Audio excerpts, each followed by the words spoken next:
بڑی بڑی تہذیبیں تباہ ہو جاتی ہیں، برباد کر دی جاتی ہیں۔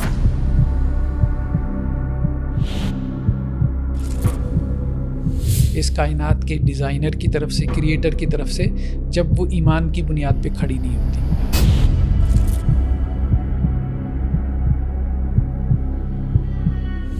امریکہ بھی چند دنوں کا مہمان ہے۔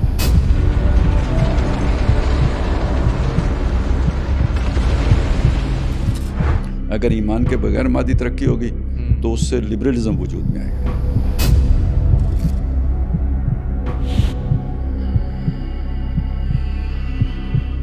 لیکن پھر ایک سوال یہ بھی اٹھتا ہے، وہ جو ہم نے اپنے اس کو ریوائیو کرنا ہے جس نظام کو، وہ نظام کون سا ہے؟ ہمارے بہت سے دینی حضرات کو جتنا دین کا فہم ہوتا ہے اتنا ہی ہمارے لبرلز کو لبرلزم کا فہم ہوتا ہے۔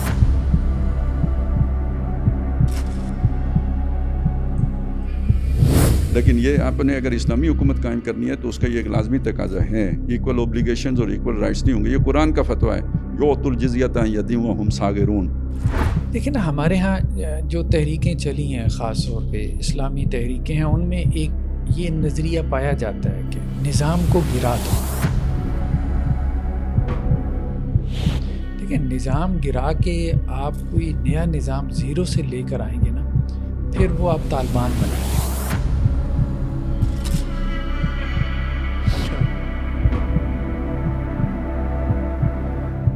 آپ کے خیال میں یہ جو تبدیلی ہے یہ ڈائریکٹ پھر اوپر سے ٹرائی نہیں کرنی چاہیے لانے کے لیے کہ وہاں سے آئے اور پھر ساری چیزیں خود بخود ہو جائیں، بجائے اس کے کہ نیچے سے ہم کوشش کریں اور اس کو ہر آنے والا وقت، ہر دہائی گزرے وہ اس کو بلڈوز کر دے، پھر نئے سرے سے زیرو سے دوبارہ شروع کریں معاملات کو؟ دیکھیں، یہ نظام بدلنے کا لفظ اگر اچھا کسی کو نہیں لگتا تو بے شک نہ رکھیں، لیکن اس سے کوئی اختلافی مسئلہ نہیں ہے۔ مسئلہ یہ ہے کہ وہ ٹیم اگر ایمانداروں پر مشتمل نہیں ہوگی نا تو اسے اسلامی نظام بھی دے دو تو وہ اپنے لیے مچھلیاں پکڑنے کے راستے نکال لیں گے۔ اچھا، تو نظام تبدیل کرنے والا الیکشن اگر آپ اس بنیاد پر ووٹ لیں گے کہ ہم نے نظام بدلنا ہے، ہمیں ووٹ دو، نہیں ملے گا۔ ناظرین کرام، السلام علیکم ورحمۃ اللہ وبرکاتہ۔ میں آپ کا ہوسٹ ڈاکٹر عمر فاروق سعید ریشنل ریفلیکشنز کے ایک نئے ایپیسوڈ کے ساتھ آپ کی خدمت میں حاضر ہوں۔ ناظرین، اگر ہم جب بھی تاریخ کی بات کریں، جب بھی اسلام کی تاریخ کی بات کریں، تو ہمیں کچھ ایسے الفاظ، کچھ ایسی ٹرمنالوجی سننے کو ملتی ہیں جن ٹرمنالوجیز کے بارے میں غالباً عام عوام کو صرف موٹی موٹی چیز ہی پتہ ہے۔ اتنی بات ہی پتہ ہے کہ ہمارا ایک سنہری دور تھا، اتنی بات ہی پتہ ہے کہ ہم کسی دور میں دنیا کی سب سے ترقی یافتہ تہذیب ہوا کرتے تھے، صرف اتنی بات ہی پتہ ہے۔ لیکن اس کے محرکات، اس کے کازز، وہ جو چیز ہمیں اتنی اوپر لے کر گئی، وہ جو چیز جس نے ہمیں نیچے گرایا، ان تمام چیزوں کے بارے میں شاید بہت کم لوگوں کو پتہ ہوگا۔ یہ چیز جاننا بھی بہت ضروری ہے، لیکن وہ تمام محرکات بھی جاننا ضروری ہے کہ جس کے وجہ سے مغرب نے ہی ہماری گولڈن ایج کو، ایک ہماری تاریخ کو گولڈن ایج کا نام دیا۔ ہمارے ہاں جو مورخین کہتے ہیں وہ تو ایک الگ بات ہے، ایک بحث ہے، لیکن ہمارے ہاں کی بحث، پھر مغرب کی بحث، پھر یہ بحث کہ یہ تمام چیزیں آج کل کے دور میں کیسے انفولڈ ہوتی ہیں، ان تمام چیزوں کو آج کے پروگرام میں ہم انشاءاللہ ڈسکس کریں گے۔ اس کے لیے میرے ساتھ اسٹوڈیو میں بہت ہی اہم اور بہت ہی معزز دو اہم گیسٹ موجود ہیں۔ سب سے پہلے جناب ڈاکٹر حافظ محمد زبیر صاحب، ڈاکٹر صاحب بہت شکریہ، اور خالد محمود عباسی صاحب، ایک بار پھر بہت شکریہ تشریف لانے کے لیے۔ ڈاکٹر صاحب، میں آپ سے شروع کروں گا کیونکہ ہم نے ایک ٹرمنالوجی پہ چونکہ بات کرنی ہے شروع میں آپ سے یہ کہتا ہوں کہ عوام کی آسانی کے لیے ہم یہ چیز پہلے دیکھ لیں کہ جو ایک اسلامک گولڈن ایج کا جو ایک تصور ہے، اسلامک گولڈن ایج کی جو ٹرمنالوجی ہے کہ ہمارا ایک سنہری دور ہوا کرتا تھا، یہ بھی بات ویسے آپ کنفرم کیجیے گا، ہوا کرتا تھا تو وہ تھا کہ نہیں، شاید ہو، لیکن یہ کہ وہ گولڈن ایج اور پلس ہمارے ہاں ہم جو اپنے آپ کو سمجھے کہ ہماری عروج یا معراج کیا تھی، یہ دونوں سیم چیزیں ہیں یا ان میں کوئی اختلاف یا اس میں کوئی مختلف چیز ہے؟ بسم اللہ الرحمن الرحیم۔ دیکھیں، کانسیپٹس جو ہے نا وہ دو ہیں۔ جب آپ کی طرف سے مجھے یہ سوال نامہ موصول ہوا تو میں اسی سوچ میں تھا کہ آپ گولڈن ایج سے مراد کیا خیر القرون لے رہے ہیں یا آپ کی مراد کچھ اور ہے، جو ویسٹرن اسکالرشپ کی مراد ہے۔ ایگزیکٹلی، یعنی عباسی دور خلافت کا جو ایک زمانہ ہے، بیت الحکمہ بنا، اور گریک جو ہے وہ فلاسفی اور مختلف زبانوں سے جو بھی علوم تھی، سائنسز تھیں کنٹمپریری، وہ ٹرانسلیٹ ہوئی۔ دیکھیں، یہ دو علیحدہ کانسیپٹس ہیں۔ خیر القرون کا کانسیپٹ تو ہمارا حدیثی کانسیپٹ ہے نا، صحیح، مطلب 3 زمانے ایسے ہیں کہ جن کو بہترین زمانے قرار دیا گیا۔ آپ علیہ السلام نے کہا، وہ معروف حدیث ہے، بالکل، سب کے علم میں۔ اس کی انٹرپریٹیشن میں آگے اختلاف ہے کہ اس سے کیا مراد ہے، لیکن عام طور پہ میجورٹی اسکالرز نے کہا کہ اس سے مراد صحابہ تابعین تبع تابعین کا زمانہ ہے. یہ تقریباً کوئی آپ کہہ لیں کہ اگر 610 کو ہم آغاز مانیں, جی مطلب ہجری کا آغاز ہو جاتا ہے 610 سے, 610 عیسوی سے, تو اس کے بعد کوئی تقریباً 200 سال 810 تک کا یہ جو زمانہ ہے, یہ خیر القرون کا زمانہ کہلاتا ہے.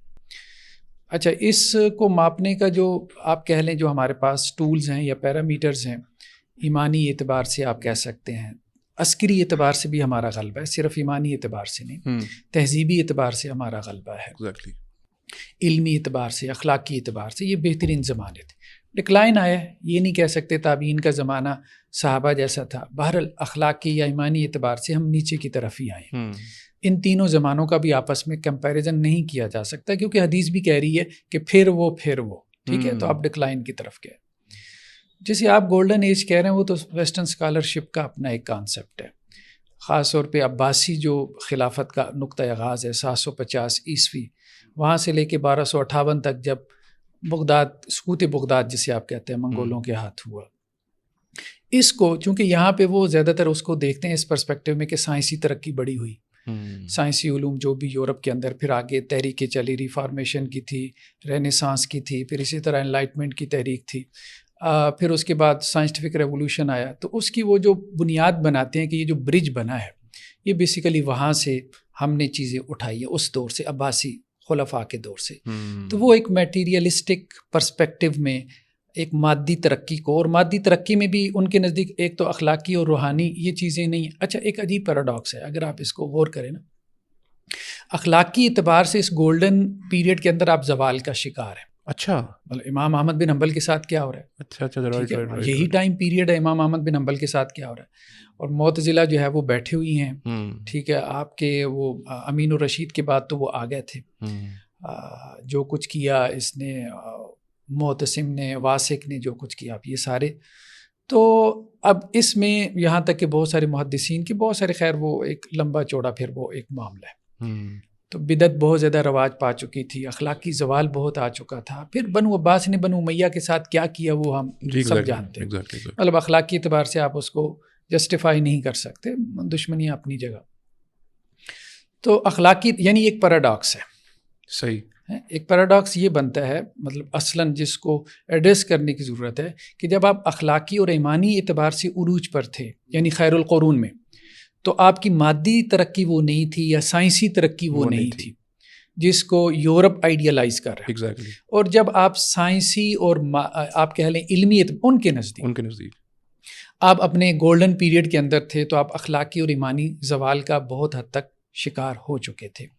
تو اصل میں یہ بھی دیکھنے کی ضرورت ہے, اصل کوشچن یہ بھی ہے کہ ہمارے میئرز کیا ہیں ترقی کے, یا گولڈن پیریڈ کسی پیریڈ کو قرار دینے کے میئرز کیا ہیں. کیا محض جو ہے وہ مادی ترقی کو ہم جو ہے وہ کہہ دیں گے؟ ظاہری بات ہے دونوں چیزیں میرے خیال میں تو ضروری ہیں, لیکن ایک سوال اور پیدا ہوتا ہے کہ یہ دونوں لازم و ملزوم ہیں. یہ بہت امپورٹنٹ, یہ دونوں لازم و ملزوم ہیں کہ نہیں ہیں؟ ہاں بالکل, یہ اہم سوال ہے جس کو ایڈریس کرنے کی ضرورت ہے. قرآن کا جو آپ کہہ لیں جو ہسٹوریکل نیریٹو ہے, جو قوموں کی خاص طور پہ قصوں کا تذکرہ قرآن نے کیا ہے, تو قرآن تو یہ کہتا ہے کہ جو ہسٹری, جو تاریخ ہے نا, جس اصول کے اوپر آگے بڑھ رہی ہے وہ میٹیریل نہیں ہے, وہ ایمانی ہے. بڑی بڑی تہذیبیں تباہ ہو جاتی ہیں, برباد کر دی جاتی ہیں اس کائنات کے ڈیزائنر کی طرف سے, کریٹر کی طرف سے, جب وہ ایمان کی بنیاد پہ کھڑی نہیں ہوتی, اخلاق کے اوپر اپنے آپ کو نہیں سنوارتی ہیں. مطلب آپ بہت قدیم اس میں نہ جائیں, قوم نوح, قوم عاد, قوم ثمود, وہ کہیں کہ بھئی ہسٹوریکلی تو یہ ثابت نہیں ہو رہا, آرکیولوجیکل ایویڈنسز نہیں ہیں. آپ گریکس کو دیکھ لیں, چھوٹا سا ملک ہے آج, الیگزینڈر دی گریٹ, اور آج رومن امپائر دیکھ لیں کہاں چلی گئی, برٹش امپائر کہاں چلی گئی, امریکہ بھی چند دنوں کا مہمان ہے, ٹھیک ہے. تو انشاءاللہ خیر, بہرحال ایسا ہی ہے. مطلب زوال ہے, تہذیبوں کو زوال ہے. کوئی بڑی تہذیب 300 سال سے زیادہ عرصہ نہیں گزار پائی, ٹھیک ہے. تو یہ اہم چیز ہے کہ اگر مسلمانوں نے سروائیو کرنا ہے, اگر قرآن کے آپ نے, تو وہ تو یہی ہے کہ بھئی اصل چیز ایمان ہے, جس کی بنیاد پہ یہ دنیا جو ہے وہ آگے بڑھ رہی ہے, یہ جو پہیہ ہے یہ آگے بڑھ رہا ہے. ایگزیکٹلی.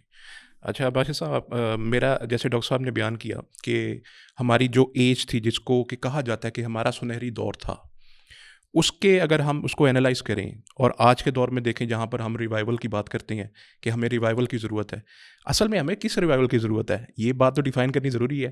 یہ ہم اخلاقی ریوائول چاہ رہے ہیں، ہم مادی ریوائول چاہ رہے ہیں، ہم کیا چاہ رہے ہیں اور ہمیں کرنا کیا چاہیے، ہمیں کس طرف محنت کرنی چاہیے؟ سب سے پہلے تو ہم یہ کانسیپٹ کو ڈیسائیڈ کریں. جی بسم اللہ الرحمن الرحیم. دیکھیں پہلی بات تو بالکل 100% صحیح ہے کہ اخلاقی اعتبار سے، روحانی اعتبار سے ہم جب دیکھیں گے تو ہمارا بہترین دور جو ہے وہ دور خلافت راشدہ کا دور قرار پائے گا. بالکل. اور جو دنیاوی سطوت ہے، شان و شوکت ہے، عظمت ہے، ترقی ہے، اس کے اعتبار سے جب ہم دیکھیں گے تو وہ بالاتفاق دور عباسی قرار پاتے ہیں. اور یہ اتفاق گلوبل اتفاق ہے جی. یعنی ہمارے آپس میں بھی اس بات پر اتفاق ہے اور اس پہ ویسٹ کو بھی اتفاق ہے کہ تو اصل بات یہ ہے کہ ہم جو ریوائول چاہ رہے ہیں، جس کے لیے جس کو ہم احیاء کہتے ہیں، ٹھیک ہے، اسلام کو زندہ کرنا، تو وہ دور عباسی کو زندہ کرنے کی ضرورت نہیں ہے کیونکہ وہ تو ویسٹ نے اس سے زیادہ زندہ کر دیا ہوا ہے. ٹھیک ہے، اس میں تو انہوں نے کوئی کسر نہیں چھوڑی نا اس کو انتہا تک پہنچانے میں. اس کی ایک بنیاد ہے اصل میں یہ یوں سمجھ لیجئے کہ جیسے آپ کوئی راکٹ فائر کرتے ہیں نا، اس کے اندر کوئی آپ نے وارڈ لگایا ہوا ہے. جی. تو اس کا جو ایکسپلوژن کا ٹائم آتا ہے نا وہ تو آخر میں جا کے آتا ہے. تو لیکن جو اسے وہاں تک پہنچانے والی فورس ہے وہ راکٹ ہے. ایگزیکٹلی. ٹھیک ہے، اسی طرح یہ دور عباسی کو جو فورس جہاں تک لے کے آئی تھی نا وہ والا ہے جو دور خلافت راشدہ میں آپ کی ایمانی طاقت تھی.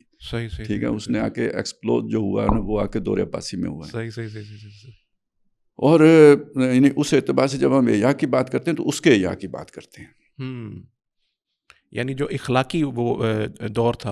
اب اخلاق بھی اصل میں جو ہے نا وہ اس کا بھی دو معنی ہو گئے ہیں. اخلاق کے لفظ کو ہی چھوڑ دیں. اچھا. ایمان کا لفظ استعمال کریں جو ہمارے ساتھ جڑا، اس کے ساتھ اخلاق ابھی لازم و ملزوم کی بحث آ گئی تھی.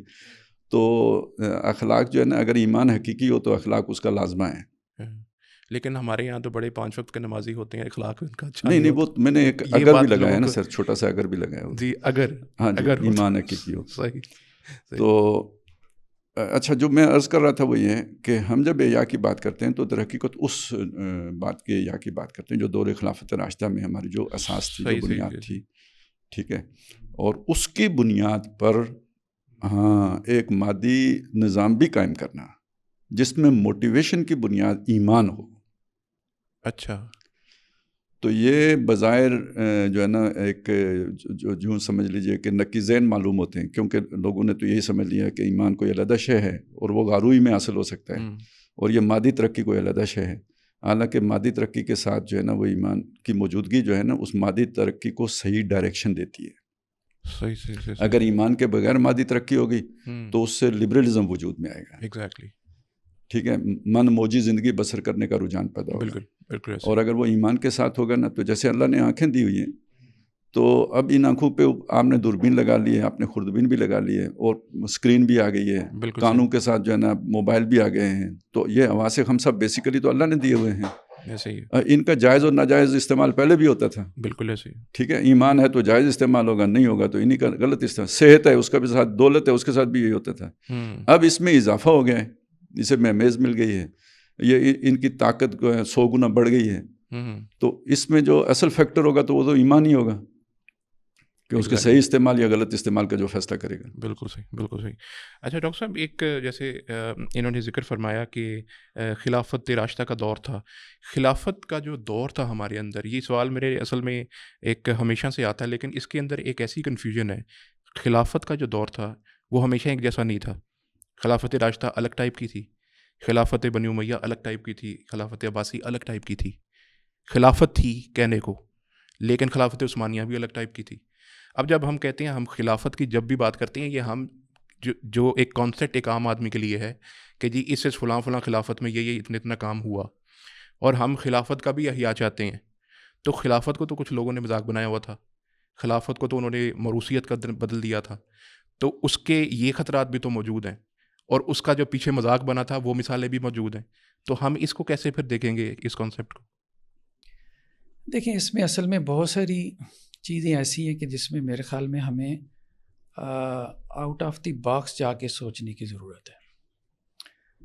جیسے جب ریفارمیشن شروع ہوئی ویسٹ میں تو جو ریفارمسٹ تھے جیسے مارٹن لوتھر وغیرہ، اس کے بعد بھی جو لوگ آئے تو انہوں نے ارسطو کو بہت تنقید کا نشانہ بنایا. ٹھیک. وہ اس لیے کہ اس نے ہماری سوچوں میں جمود پیدا کر دیا. جو بڑی پرسنالٹیز آتی ہیں، مطلب ارسطو ایک بڑا فگر تھا، اس میں تو کوئی شک نہیں ہے. جی جی. لیکن اس کا ایک برا اثر یہ پڑتا ہے کہ وہ فکری جمود پیدا کر دیتی ہیں. ہمارے ہاں بھی جب یہ مطلب کالونیوں کا دور تھا، سیاسی طور پہ ہم مغلوب تھے، تو ایک پولیٹیکل اسلام کی ایک فلاسفی پیدا ہوئی، پولیٹیکل تھنکرز پیدا ہوئے، پوری امت میں ریوائیولز کی تحریکیں پیدا ہوئیں، بہت سے نظریات ہمارے سامنے آئے. اب ہم اس سے باہر جا کے نہیں سوچ پا رہے. صحیح. یعنی جس طرح کا فقہی جمود پیدا ہو گیا 2-3 صدیوں کے اندر، تو لوگوں نے پھر اس کے اندر ہی سوچنا شروع کر دیا، اجتہاد کے دروازے بند ہو گئے. اسی طرح سے تحریکوں میں بھی فکری جمود پیدا ہو جاتا ہے. ایک کانٹیکس میں آپ کو کچھ اصطلاحات دے دی جاتی ہیں، آپ اس سے باہر نکل کے سوچ ہی نہیں پاتے. صحیح. سید مودودی نے علیہ رحمہ کچھ اصطلاحات دے دی، کانسیپٹس دے دیے، اب تحریکی ذہن اس سے اٹھ کے سوچ ہی نہیں پاتا. یہ جو بات ہے نا کہ جی خلافت اور ملوکیت کوئی غیر اسلامی نظام ہے، خلافت کوئی اسلامی نظام ہے، میرے خیال میں یہ مطلب irrelevant بحثیں ہیں. اچھا. یہ خلافت کا لفظ کہ خلافت مطلب ایک کوئی اسلام کا سیاسی نظام ہے، یہ کہنا ہی بہت مشکل بات ہے اکیڈیمیکلی. اچھا. بہت مشکل بات ہے، آپ اس کو پروو نہیں کر سکتے. باقی ایک خاص وقت میں دیکھیں، ایک پولیٹیکل کرائسس تھا، اس وقت میں کچھ اصطلاحات آپ کے کام آ جاتی ہیں، موومنٹس کھڑی ہو جاتی ہیں، آپ کوئی موو پیدا کر دیتے ہو، سوسائٹی میں کوئی چینج آ جاتی ہے، تبدیل، وہ ساری باتیں اپنی جگہ ہیں. لیکن ریسرچ کی بنیاد پہ کوئی بات کرنا بہت مشکل ہے. مثال کے طور پہ خلافت کا لفظ اگر ہم قرآن میں سب سے پہلے دیکھیں، کیونکہ ہماری ٹرمینالوجی تو قرآن سے آتی ہے نا، قرآن نے اس لفظ کو دونوں معنی میں استعمال کیا، اچھے اور برے معنی میں. اچھا. یا داود انا جعلناک خلیفۃ فی الارض، یا اچھے معنی کے اندر ہے. واذکروا اذ جعلکم خلفاء من بعد قوم نوح، قوم نوح کے خلفاء کون تھے؟ جو عذاب الہی کا شکار ہوئے. تو قرآن کے اندر یہ خلیفہ اچھا برا، یہ فخلف من بعدہم خلف اضاعوا الصلاۃ، انبیاء کے جو خلفاء تھے انہوں نے نمازوں کو ضائع کیا، خواہشات کے پیچھے پڑ گئے.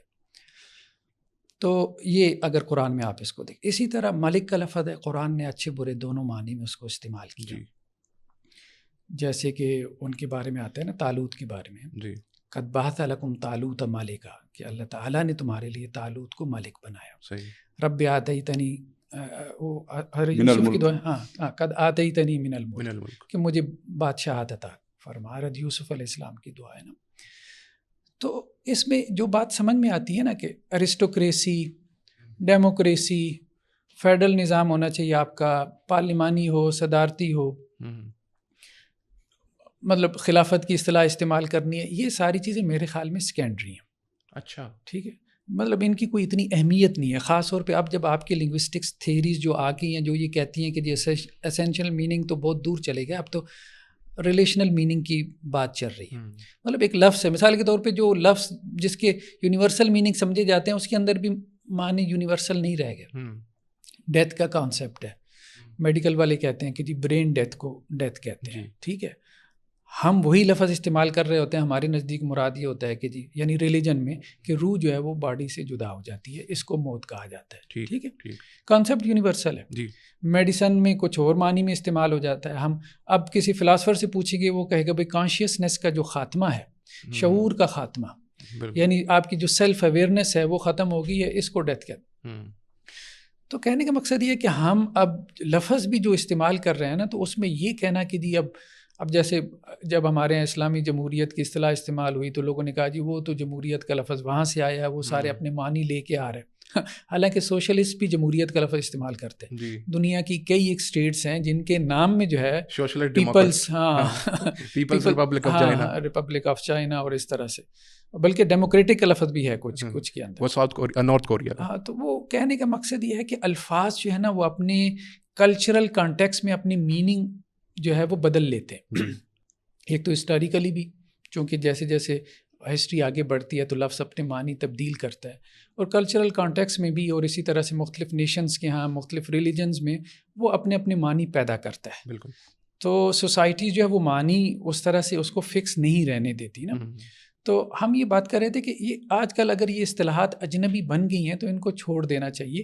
ویسے بھی ایسا نہیں ہے کہ جی کوئی ہمارے پاس مطلب متعین نصوص ہیں کہ جی بس اسلام کا سیاسی نظام اس کو آپ خلافت ہی کہہ سکتے، کوئی اور نام نہیں دے سکتے. مولانا مودودی نے کہا کہ جی ڈیموکریسی ہونی چاہیے، مثال کے طور پہ.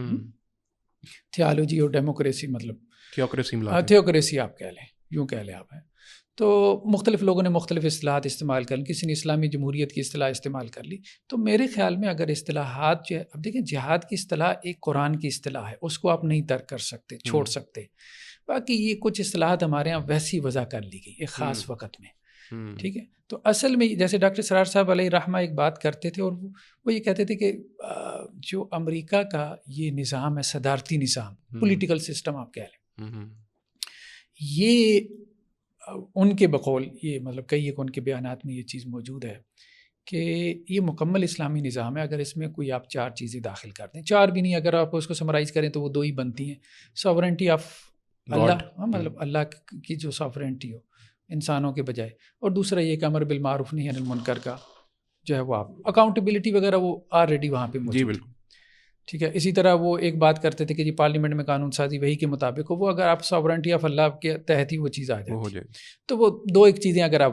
تو کہنے کا مقصد یہ کہ یہ جو کانسیپٹ ہے نا کہ اسلام جو ہے وہ فلیکسیبل ہے، یعنی تہذیب کے ارتقاء نے جو ادارے پیدا کیے، جو نظام پیدا کیے، جو سسٹمز پیدا کیے، ٹھیک ہے، ان سسٹمز جو ہے یا ان نظاموں کو استعمال کرتے ہوئے آپ صرف آئیڈیالوجی اپنی رکھیں کہ اسلام نے جیسے پولیٹیکل آئیڈیالوجی دی، کوئی گائیڈ لائنس دے دی، ساورنٹی اللہ کی ہے.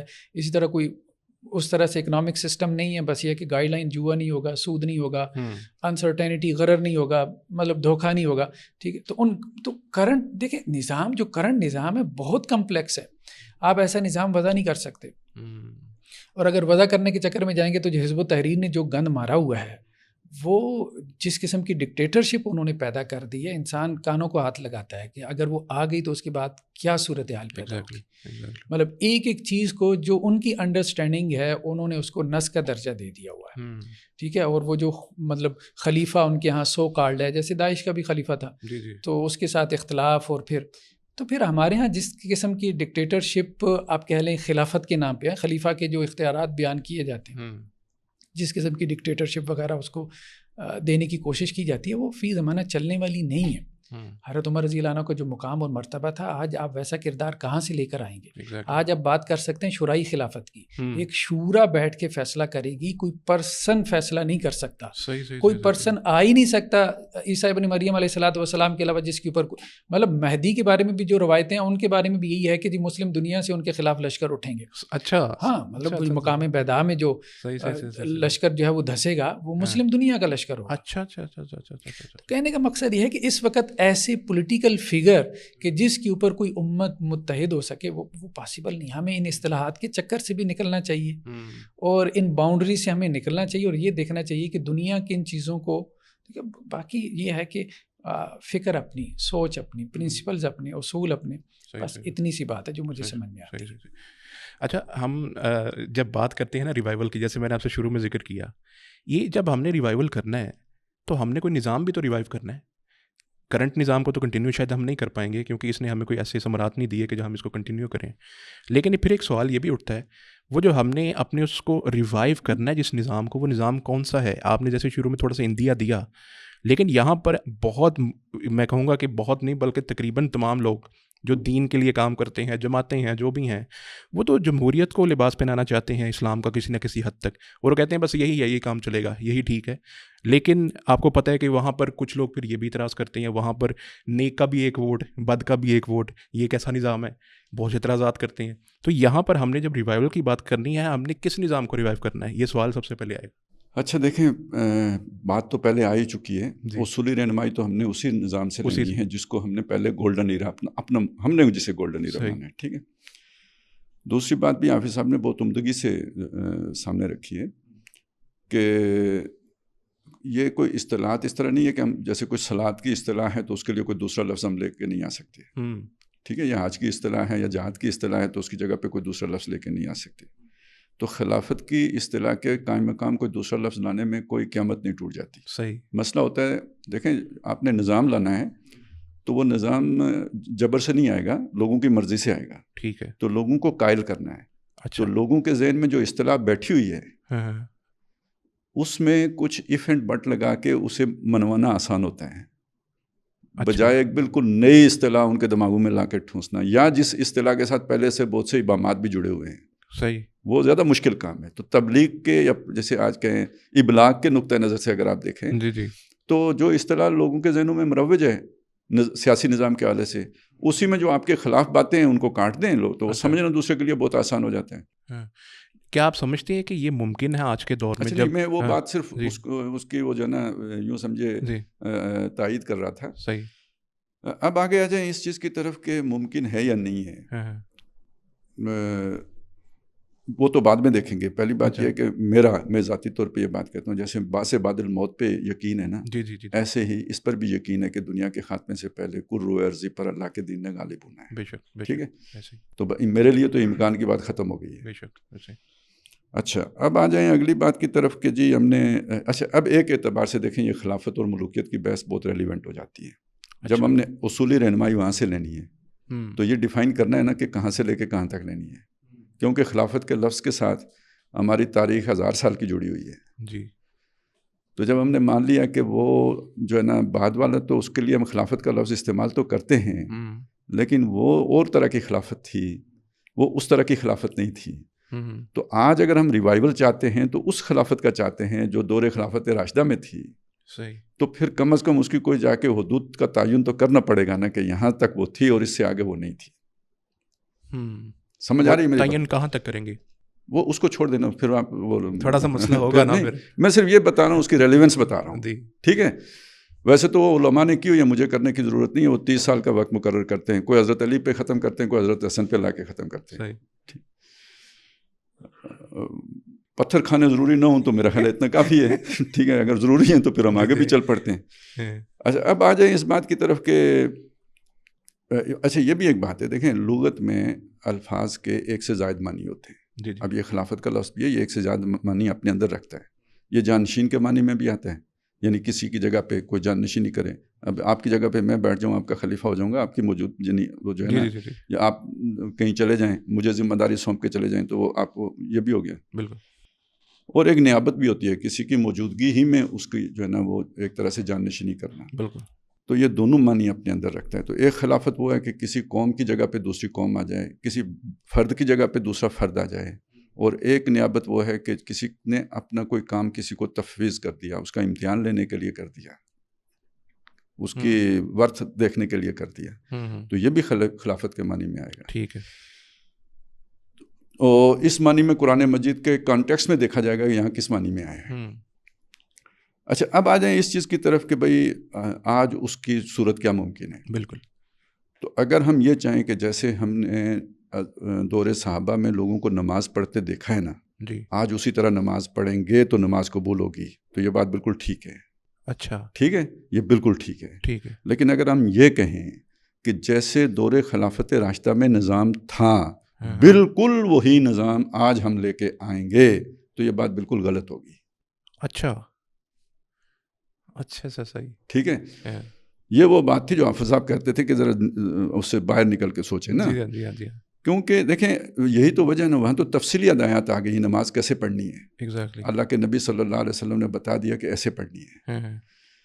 خلافت راشدہ کو آپ دیکھیں تو حضرت ابو بکر کا چناؤ کس طرح ہوا, حضرت عمر کا کس طرح ہوا, حضرت علی کا کس طرح ہوا, حضرت عثمان کا کس طرح ہوا, رضی اللہ تعالیٰ عنہم اجمعین. ہر ایک کا طریقہ مختلف ہے. تو اس کا مطلب خود بخود یہ ہے کہ اس کے بارے میں کوئی سرٹن جو ہے نا گائیڈنس موجود نہیں تھی. یہ امر و کم ہے یا امر و ہم ہے. اچھا ٹھیک ہے, ایک امر اللہ ہے, ایک امر و رسول ہے, اور ایک امر و کم ہے. وہ امرہم شورا بینہم. یہ ہر دور کے مسلمان اپنے جو اس وقت کا جو بھی تہذیب کا یا تمدن کا جو ہے نا لیول ہوگا اس کے مطابق طے کر لیں گے. تو آج کے دور میں جو طریقہ ہے چناؤ کا یا انتخاب کا یا تقرر کا جو بھی آپ متعین کرنے کا، تو اصولی رہنمائی ہمارے پاس آ گئی. یہ خلافت اب جس کی بھی ہوگی اللہ کی خلافت نہیں ہوگی، اب مسلمین کی خلافت ہوگی. اللہ کا خلیفہ نبی ہوتا تھا. ٹھیک ہو گیا. اس کے بعد حضرت ابوبکر صدیق رضی اللہ تعالیٰ عنہ نے یہ نہیں کہا کہ میں اللہ کا خلیفہ ہوں. انہوں نے تو اپنی طرف سے یہ بات کہی، انا خلیفہ تو رسول اللہ، میں اللہ کے رسول کا خلیفہ ہوں. بالکل ٹھیک ہو گیا.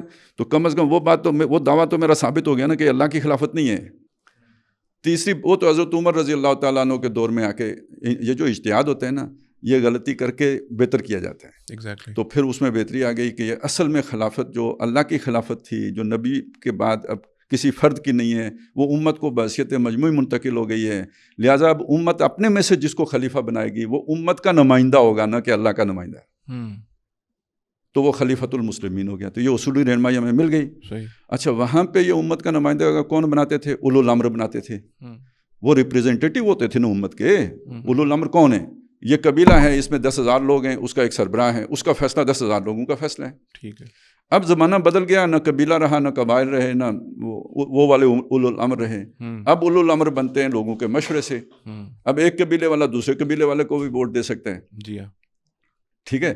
تو اب وہ اولو الامر قرار پائیں گے جن کو لوگوں نے منتخب کیا ہوگا. اب وہ اولو الامر بیٹھ کے اگر اپنے میں سے کسی کو بنا لیتے ہیں تو وہ اس خاص ایریے کا خلیفۃ المسلمین ہوگا. وہ بھی امت پوری کا تو نہیں ہوگا، کیونکہ مسلمان نیشن اسٹیٹ میں بٹے ہوئے ہیں. صحیح صحیح. ٹھیک ہے. اب افغانستان میں بن گیا تو میرے لیے بائنڈنگ نہیں ہوگا. اللہ کا ہوتا تو پھر تو بائنڈنگ ہو جاتا ہے. اتنی کنفیوژن ہے نا اس چیزوں میں، جیسے رسول نبی آ گیا ہو تو جہاں آ گیا دوڑ کے پہنچو اس کے پاس. ایسا مسئلہ نہیں ہے نا. تو یہ ابتدا ادھر سے کرنی پڑے گی. کرتے کرتے فرض کریں تمام مسلم ممالک میں اس طرح کے انتخابات ہو جاتے ہیں، اور اس کے بعد یہ سارے سربراہان بیٹھ کے یہ اپنے اپنے علاقوں یعنی اپنے اپنے ممالک کے وہ جو ہے نا وہ آئمہ بن گئے یا نہیں بن گئے، اولو الامر بن گئے یا نہیں بن گئے. یہ اگر اعلیٰ لیول پر کسی اور کو اپنا نمائندہ بنا لیتے ہیں تو ایک کنفیڈریشن کی صورت میں گویا خلافت قائم ہو جائے گی. اچھا، آپ نے جیسے شروع میں ذکر فرمایا تھا، ایک چیز میں اور واضح کرنا چاہتا ہوں، وہ یہ کہ ڈاکٹر صاحب نے 3 چیزیں کہی تھیں امریکی سسٹم کے بارے میں. حافظ صاحب، وہ پہلا تو ساورنٹی تھی، ساورنٹی آف اللہ. دوسرا تھا کہ کوئی قانون قرآن و سنت کے خلاف نہیں بنے گا. اس میں کوئی شک نہیں ہے کہ پہلی بات کا تقاضا ہے یہ. ٹھیک ہے. لیکن دنیا میں اصل میں معروف بات یہ ہے کہ ایک وہ ہوتا ہے ان کے اصولی رہنمائی کے لیے نا، اور ایک اس کی لیگل بائنڈنگ ہوتی ہے. یہ جو ساورنٹی بلانگس ٹو اللہ ہے نا، یہ کوئی لیگل جو ہے نا وہ بائنڈنگ نہیں رکھتا. اچھا. دنیا کے جب آئین بنتے ہیں نا اس کے اندر یہ کوئی لیگل بائنڈنگ نہیں رکھتا. لیگل بائنڈنگ وہ والی دفعہ رکھتی ہے کہ کوئی قانون یہاں قرآن و سنت کے خلاف نہیں بنے گا. No legislation can be done repugnant to the Quran and the Sunnah. یہ لیگل بائنڈنگ بنتا ہے. اب آئی تیسری شے، وہ بہت کڑوی ہے. وہ کیا ہے کہ یہ جو قانون سازی ہے یہ مسلمان شرعی کریں گے. اچھا. کیوں؟ قانون جب قرآن و سنت کے خلاف نہیں بن سکتا تو اس میں غیر مسلم جو نہ قرآن کو مانے نہ سنت کو مانے، انہیں پروٹیکشن دی جائے گی غیر مسلموں کو. ٹھیک ہے. لیکن equal obligations and equal rights والی کہانی نہیں چلے گی. یہ دنیا کا معروف طریقہ ہے، قائد اعظم کا تھا دنیا کا. میں نے کہا چھوڑے سب کا ہے. لیکن یہ آپ نے اگر اسلامی حکومت قائم کرنی ہے تو اس کا یہ ایک لازمی تقاضا ہے. ایکول اوبلیگیشنز اور ایکول رائٹس نہیں ہوں گے. یہ قرآن کا فتویٰ ہے، یؤتوا الجزیۃ عن ید وہم صاغرون. وہ اپنے ہاتھ سے جزیہ دیں گے، چھوٹے بن کے رہیں گے. اب آج معروف دنیا میں یہ بہت نامعقول قول ہے، لیکن یہ کہ بہرحال یہ اسلام کی ریاست اس کے بغیر مکمل نہیں ہوتی. تو یہ 3 چیزیں ہیں. صحیح. اچھا، آپ جب فرما رہے تھے کہ ایک نظام کی بات کر رہے تھے کہ ایسے کوئی سیٹ کرائٹ وہ اس طرح سے نہیں سیٹ کیا گیا، وہ عوام پہ یعنی ان کے اوپر چھوڑا گیا. تو کچھ لبرل ہمارے ہاں ہیں، میں ان کا ایک آدھے کا نام بھی لے لیتا ہوں. وہ کہتے ہیں جی اسلام کا تو کوئی سیاسی نظام ہے ہی نہیں، اسلام کا تو کوئی معاشی نظام ہے ہی نہیں. ہمارے ایک لبرل ہیں، وہ شبر زیدی صاحب ان کا نام ہے، شاید آپ جانتے بھی ہوں. تو وہ فرماتے ہیں کہ اسلام کا تو کوئی اکنامک سسٹم نہیں ہے. آپ کس اکنامک سسٹم کی بات کر رہے ہیں؟ کوئی نہیں ہے، ایسا کوئی چکر نہیں ہے. وہاں تو بارٹر سسٹم چلتا تھا، وہاں تو یہ تھا یہ ایسے. تو آپ کی اس بات سے تو پھر یہ بات درست ثابت ہوتی ہے کہ اسلام نے نہ آپ کو کوئی سیاسی نظام دیا، نہ آپ کو کوئی معاشی نظام دیا. معاشرتی نظام کہہ لیں، اخلاقیات کا ایک ضرور ہے، لیکن تو پھر باقی نظام جو ہے اس کا مطلب نہیں ایگزسٹ کرتے تھے اسلام میں. جی مجھے خیر ان کا یہ نہیں پتا کہ وہ دانشور ہیں یا نہیں ہیں اور وہ لبرل ہیں یا نہیں ہیں. آپ کے کہنے کو میں درست مان لیتا ہوں. مجھے اتنا پتا ہے کہ وہ کوئی شاید کوئی ہمارے کسی گورنمنٹ کے کسی محکمے میں ٹیکس کلیکٹر یا کچھ اس طرح کے اسٹیٹ بینک میں یا کچھ. تو وہ ہمارے یہاں بہت سے اصل میں ہمارے بہت سے دینی حضرات کو جتنا دین کا فہم ہوتا ہے اتنا ہی ہمارے لبرلس کو لبرلزم کا فہم ہوتا ہے. اچھا ایک جیسا ہی ہوتا ہے. تو اس لیے مجھے نہیں پتا, میں ان کو نہیں جانتا. لیکن اصولی بات یہی ہے کہ دیکھیں اللہ تعالیٰ حکیم ہے نا, الحکیم ہے, تو العلیم بھی ہے. اس نے ایک نظام دیا اور یہ نظام بھینسوں کو نہیں دیا, ڈنگروں کو نہیں دیا, انسانوں کو دیا. اور انسانی عقل کے مطابق ان کی تکلیف جتنی کہ وہ اٹھا سکتے ہیں اس کے مطابق دیا. صحیح. اور نبی صلی اللہ علیہ وسلم کے بعد نبوت ختم کر دی, لیکن یہ ترقی کا سفر نہیں ختم کیا, وہ ہو رہا ہے. سوشل ایوولوشن کا پروسیس جاری رہا ہے. تو اب اللہ کو معلوم تھا کہ اگر میں نے یہاں بھی سارے قانون دے دیے نا, تو جو جمود کی جس کی بات کر رہے تھے نا, یہ نو انسانی کا یہ سفر کیپ ہو جائے گا, آگے نہیں بڑھے گا. تو اللہ نے وہ آزادی دینے کے لیے کہ یہ اپنا سفر جاری رکھ سکیں سارے احکامات نہیں دیے. وہ جو آج ہمیں ضرورت ہے اپنی عقل سے معلوم کرنے, وہ اگر اس وقت دے دیتے, ٹھیک ہے, تو وہ اس وقت اس کا تعامل نہ ہو سکتا. اس وقت انسانی ذہن ابھی اس کے قابل نہیں تھا. ٹھیک ہے, نہ ہی وہ سٹرکچر موجود تھا جس پر وہ اس قانون کو نافذ کرتے. ٹھیک ہے, وہ سٹرکچر جا کے اب بنا ہے. ٹھیک ہے, ہم یوں کہیں گے کہ نبی صلی اللہ علیہ وسلم ماڈرن ایرا کے لیے رہنمائی لے کے آئے تھے, اور بہت قبل از وقت آئے تھے. ان کا دور اس رہنمائی کا متحمل ہی نہیں تھا جو وہ لے کے آئے تھے. اچھا. اور یہ آپ صلی اللہ علیہ وسلم کا معجزہ ہے کہ اس کے باوجود وہ نظام 30 سال چل گیا. اور یہ بالکل جیسے پانی سطح ہموار رکھتا ہے, موسیٰ علیہ السلام کے لیے پھٹ گیا اور پھر جڑ گیا, اسی طرح نبی صلی اللہ علیہ وسلم کے لیے یہ 30 سال کا وقت ایک بیچ میں خلا آیا جس میں وہ نظام چل گیا, اور پھر جو جس طرح چلی آ رہی تھی تاریخ اس طرح چلنا شروع ہو گئی. صحیح.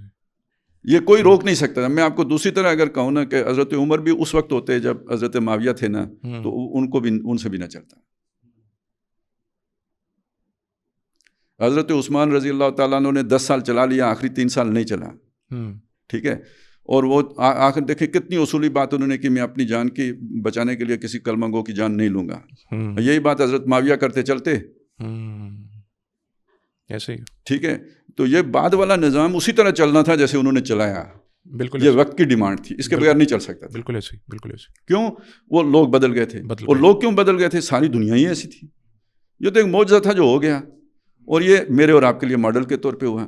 تو اگر وہ اس وقت ہمیں کوئی کامل جو ہے نا پورا ڈیٹیلڈ نظام جیسے نماز کا دیا گیا ایسا سیاست کا نہیں دیا گیا, تو ہماری رحمت للعالمین کا مظہر ہے کہ نہیں دیا گیا کہ جتنی گرو کر سکتے ہو کر لو, اور پھر ان اصولوں کے مطابق اپنی عقل کے ساتھ مل کے اسے بنا, اسی کو اجتہاد کہتے ہیں. صحیح.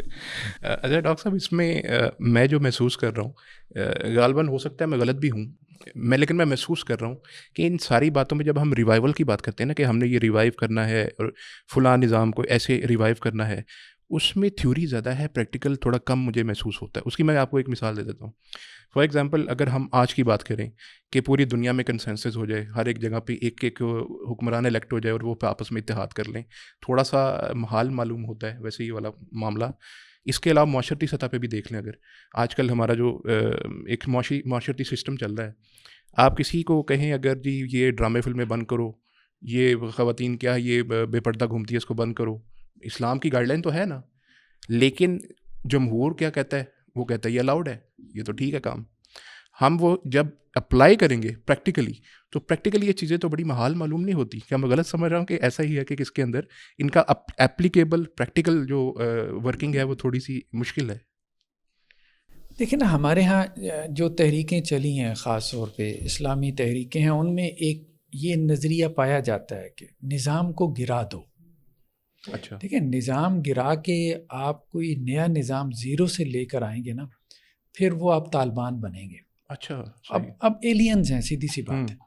مطلب آپ اس کو ایک تو ایکسپورٹ نہیں کر سکتے, اس پورے اپنے جو کلچر کو آپ کہہ لیں, یا آپ اس کو پولیٹیکل اسلام کہہ لیں, یا آپ اس کو ان کی عمارت اسلامیہ کہہ لیں, جو بھی آپ نام, اس کو کیا آج آپ ایکسپورٹ کر سکتے ہیں پوری دنیا میں؟ ظاہری بات ہے, اگر آپ کا آبجیکٹیو یہ ہے کہ آپ نے پوری دنیا پہ اسلام کا غلبہ کرنا ہے, تو ظاہری بات ہے وہ اسلام تو پوری دنیا کے اوپر مطلب ایکسیپٹیبل کیا، وہ غلبے کے لیے آیا ہی نہیں، ڈیزائن ہی نہیں ہوا نا. اچھا ٹھیک ہے. وہ تو سارے وہ ڈاکٹر اسرار صاحب بھی ہمارے استاد تھے، اللہ تعالیٰ ان کے اوپر رحم فرمائے. کالے جھنڈوں والی روایتیں بہت بیان کرتے تھے. وہ ضعیف ہے. اب مسئلہ یہ ہے کہ اب وہ کالے جھنڈے والے سارے پاکستان فتح کرنے کی بات کر رہے ہیں، خراسان سے کالے جھنڈے نکلیں گے اور مہدی کی. تو اب یہ صورتحال اس وقت پیدا ہو چکی ہے ان کی، آپ کہہ لیں کہ جی مینٹیلٹی کی وجہ سے. اچھا. تو بہت ضروری ہے جس طرح کہ اخلاقی اعتبار سے، اسی طرح سے ذہنی سطح پہ بھی جب تک جو ہے وہ بہت آپ کہہ لیں مطلب ہائی لیول کے لوگ نہیں ہوں گے، یہ کام نہیں کریں گے، تو اس وقت تک کوئی خاص تبدیلی نہیں آئے گی. اچھا. تو اس لیے مطلب ان چیزوں کو سوچنا بہت ضروری ہے. تو ہم کیا بات کہاں سے ہم وہی کہہ رہے تھے، ریوائول جو یہ نظام کی بات کرتے ہیں اس میں تھیوری زیادہ. میرے خیال میں نظام کو نا گرانے کی ضرورت نہیں ہے، نہ زیرو سے شروع کرنے کی ضرورت ہے. نظام کیا ہے؟ نظام پھر وہی بات ہے، نظام جو سسٹم آپ کا کرنٹ چل رہا ہے. جی. کچھ لوگ تو یہ کہتے ہیں مثال کے طور پر، ہم چھوٹی مثال سے سمجھیں نا جی، بینک کا ادارہ جو ہے وہ اسلام کا ادارہ نہیں ہے. ٹھیک ہے. چلو ٹھیک ہے، بینک کا ادارہ یہودیوں کی مطلب سودی ذہنیت کی وجہ سے پیدا ہوا، 400 سال کی اس کی تاریخ ہے. لیکن بینک کا ادارہ بیسیکلی کیا ہے؟ ایک عمارت ہے اور اس کے اوپر لکھا ہوا ہے بینک. اگر آپ اس کا فنکشن چینج کر دیتے ہیں، بجائے اس کے کہ آپ اداروں کی مخالفت کریں، یار پارلیمنٹ کا ادارہ جو ہے وہ آپ کہیں کہ جی یہ کہاں سے دیکھیں حضرت عمر رضی اللہ عنہ کی جو اولیات عمر کہلاتی ہیں وہ کوئی تقریباً 52 کے قریب ہے. اچھا. اولیاتی عمر اس لیے کہا جاتا ہے ان کو رضی اللہ عنہ کہ حضرت عمر نے پہلی دفعہ ان کو اپنی سلطنت میں رائج کیا. اچھا. ان میں اکثر و بیشتر رومن امپائر سے لی گئی ہیں چیزیں. ڈاک کا نظام آپ دیکھ لیں، نہری نظام آپ دیکھ لیں، اسی طرح سے اور آپ کو بہت سارے نظام ایسے ملیں گے، وہ اس وقت کی جو رومن امپائر تھی وہاں سے اٹھائی گئی چیزیں. ایون کہ عباسی جو دور خلافت ہے اس کو بھی آپ دیکھیں، پرشین امپائر اور جو ان کی ایسٹرن بیزنٹین وہ جو امپائر تھی اس سے انہوں نے چیزیں اٹھائی ہیں. ٹھیک ہے. بنو امیہ کے اندر تھوڑی سی موروثیت اور ملوکیت یہ چیزیں زیادہ تھیں. ایون کہ اسپین میں جب آپ چلے جاتے ہیں تو ان کے یہاں بھی ملٹی کلچر سوسائٹی سے وہ چیزیں آتی ہیں، ان کے پولیٹیکل سسٹم میں ہمیں نظر آتی ہیں. تو کہنے کا مقصد یہ کہ ایسا نہیں ہے کہ مسلمانوں کے یہاں جو بھی پولیٹیکل سسٹم رہے ہیں تو وہ کوئی ایک فکس قسم کا ایسا تھا. تو نظام گرانے کی ضرورت نہیں ہے. بات وہی ہے کہ اسلام نے پرنسپلز دیے ہیں، ہمیں ادارے ختم نہیں کرنے. ہمیں بینک کا ادارہ بھائی سود سے پاک ادارہ چاہیے ہمیں. ٹھیک ہے. اصل بات یہ ہے نا، سود سے پاک آپ کو مطلب اخوت کے ادارہ مثال کے طور پہ ایک کھڑا ہوا کہ جی ہم قرضے دیں گے لیکن سود کے بغیر دیں گے مثال کے طور. ٹھیک ہے. تو اسلام اس طرح سے اداروں کا مخالف نہیں ہے کہ جی مٹی گارے کے مکان ہے تو اب یہ پہلے جو ہے نا وہ اب جیسے ہمارے یہاں دیکھیں نا، اب وہ بھی کیا کرتے ہیں ویسٹرن جو ہسٹورینز ہیں، جب کوئی اسلام کی تاریخ کے اوپر کچھ لکھیں گے کوئی کتاب، ایک اونٹ کی تصویر لازمی ہوتی ہے، ایک کھجور کی اور ایک پیچھے صحرا ہوتا ہے. بس یہ سارا اسلام ہے. اب ظاہر بات یہ تو اسلام نہیں ہے نا، یہ مطلب ایک عرب کلچر ہے، سارا کچھ ہے. ٹھیک ہے. آج جو وہ کپڑے پہنتے ہیں ہم وہ نہیں پہنتے. تو بہت ڈائیورسٹی ہے. مسلمان مختلف قوموں میں لوگ انہوں نے اسلام قبول کیا، ان کے کلچر مختلف ہیں، سارا کچھ ہے. تو اب وہاں اس قسم کی باتیں کہ سب کو وہ ایک پیج کے اوپر لے کر آنا اور سب کی سوچوں کو سیم کرنا، یہ پاسبل نہیں ہے. اور اگر آپ ایسا نظام کوئی تھوپ بھی دیں گے نا اوپر سے لا کے، 30-40 سال سے زیادہ چلے گا نہیں. ٹھیک ہے. وہ مطلب بیکار جائے گا. تو یہ جو نظام بنتے ہیں یہ صدیوں میں بنتے ہیں. ٹھیک ہے. اب صدیوں میں بنے ہوئے نظام آپ ایک رات میں گرا کے آپ ایک نیا نظام لا دیں گے جس کے لیے ذہن ہی نہیں ہے، کوئی ورکنگ ہی نہیں ہوئی. اللہ کے رسول صلی اللہ علیہ وسلم نے تو مطلب وہ بیسک لیول پہ ساری ورکنگ کی نا اس کے بعد. تو اس لیے اب نظاموں کو چھیڑنا میرے خیال میں یہ مناسب نہیں ہے. ادارے جو بن گئے سو بن گئے، ان کو ڈائریکشن دینے کی بات کریں. ٹھیک ہے. اور ڈائریکشن دینے کے لیے آپ کے پاس اصول موجود ہیں، یعنی اصولی رہنمائی ہمارے دینی اسلام میں ہے. عدلیہ کے لیے ہے، پارلیمنٹ کے لیے ہے، جوڈیشری کے لیے، ایجوکیشن سسٹم کے لیے، اکنامک سسٹم کے لیے، سوشل سسٹم کے لیے، پولیٹیکل اسلام کے لیے، ہر اعتبار سے رہنمائی آپ کے پاس اصولی موجود ہے. اور وہ قرآن آپ کو دیتا ہے. قرآن کہتا ہے کہ ہم نے کوئی چیز چھوڑی نہیں کتاب کے اندر. ٹھیک ہے. تو اس سے مراد یہی ہے نا. تو وہ آپ رہنمائی لیں اور اس کے مطابق یہ نظام چلائیں آپ جیسے یہ چل رہے ہیں. تبدیلی یعنی الیکشن سے آئے گی، تبدیلی الیکشن سے آئے گی. پھر بس آپ الیکشن کا نظام درست کر دیں. وہی بات جو ہم نے کی ہے. مثال کے طور پہ آپ ڈیموکریسی، جمہوریت کی اصطلاح ایک ایسی اصطلاح ہے، اب ہر کوئی اپنے معنی میں استعمال کر رہا ہے، آپ اپنے معنی میں استعمال کر لیں. آپ کہیں کہ جی ہم بھی جمہوری ملک ہیں، معنی اپنا لیں. جمہوریت سے مراد شورائیت لے لیں یا چلیں اس کا نام اگر اصل میں آپ شورائیت یا خلافت رکھ لیں گے تو وہ دنیا کے ساتھ، چونکہ اب دنیا ایک انداز پہ چل رہی ہے نا، ہم صرف بات یہ کریں کہ دنیا جس انداز پہ چل رہی ہے اس انداز پہ آنے کے لیے پیچھے لوگوں نے بڑی محنت کی ہے، بڑا فکر اور فلسفہ، تہذیب، تمدن کی ترقی موجود ہے. آپ اس سے ہٹ کے چلیں گے نا تو آپ ایلین بنیں گے. ٹھیک ہے، تو آپ باتیں وہی کریں، معنی اپنے مراد لیں.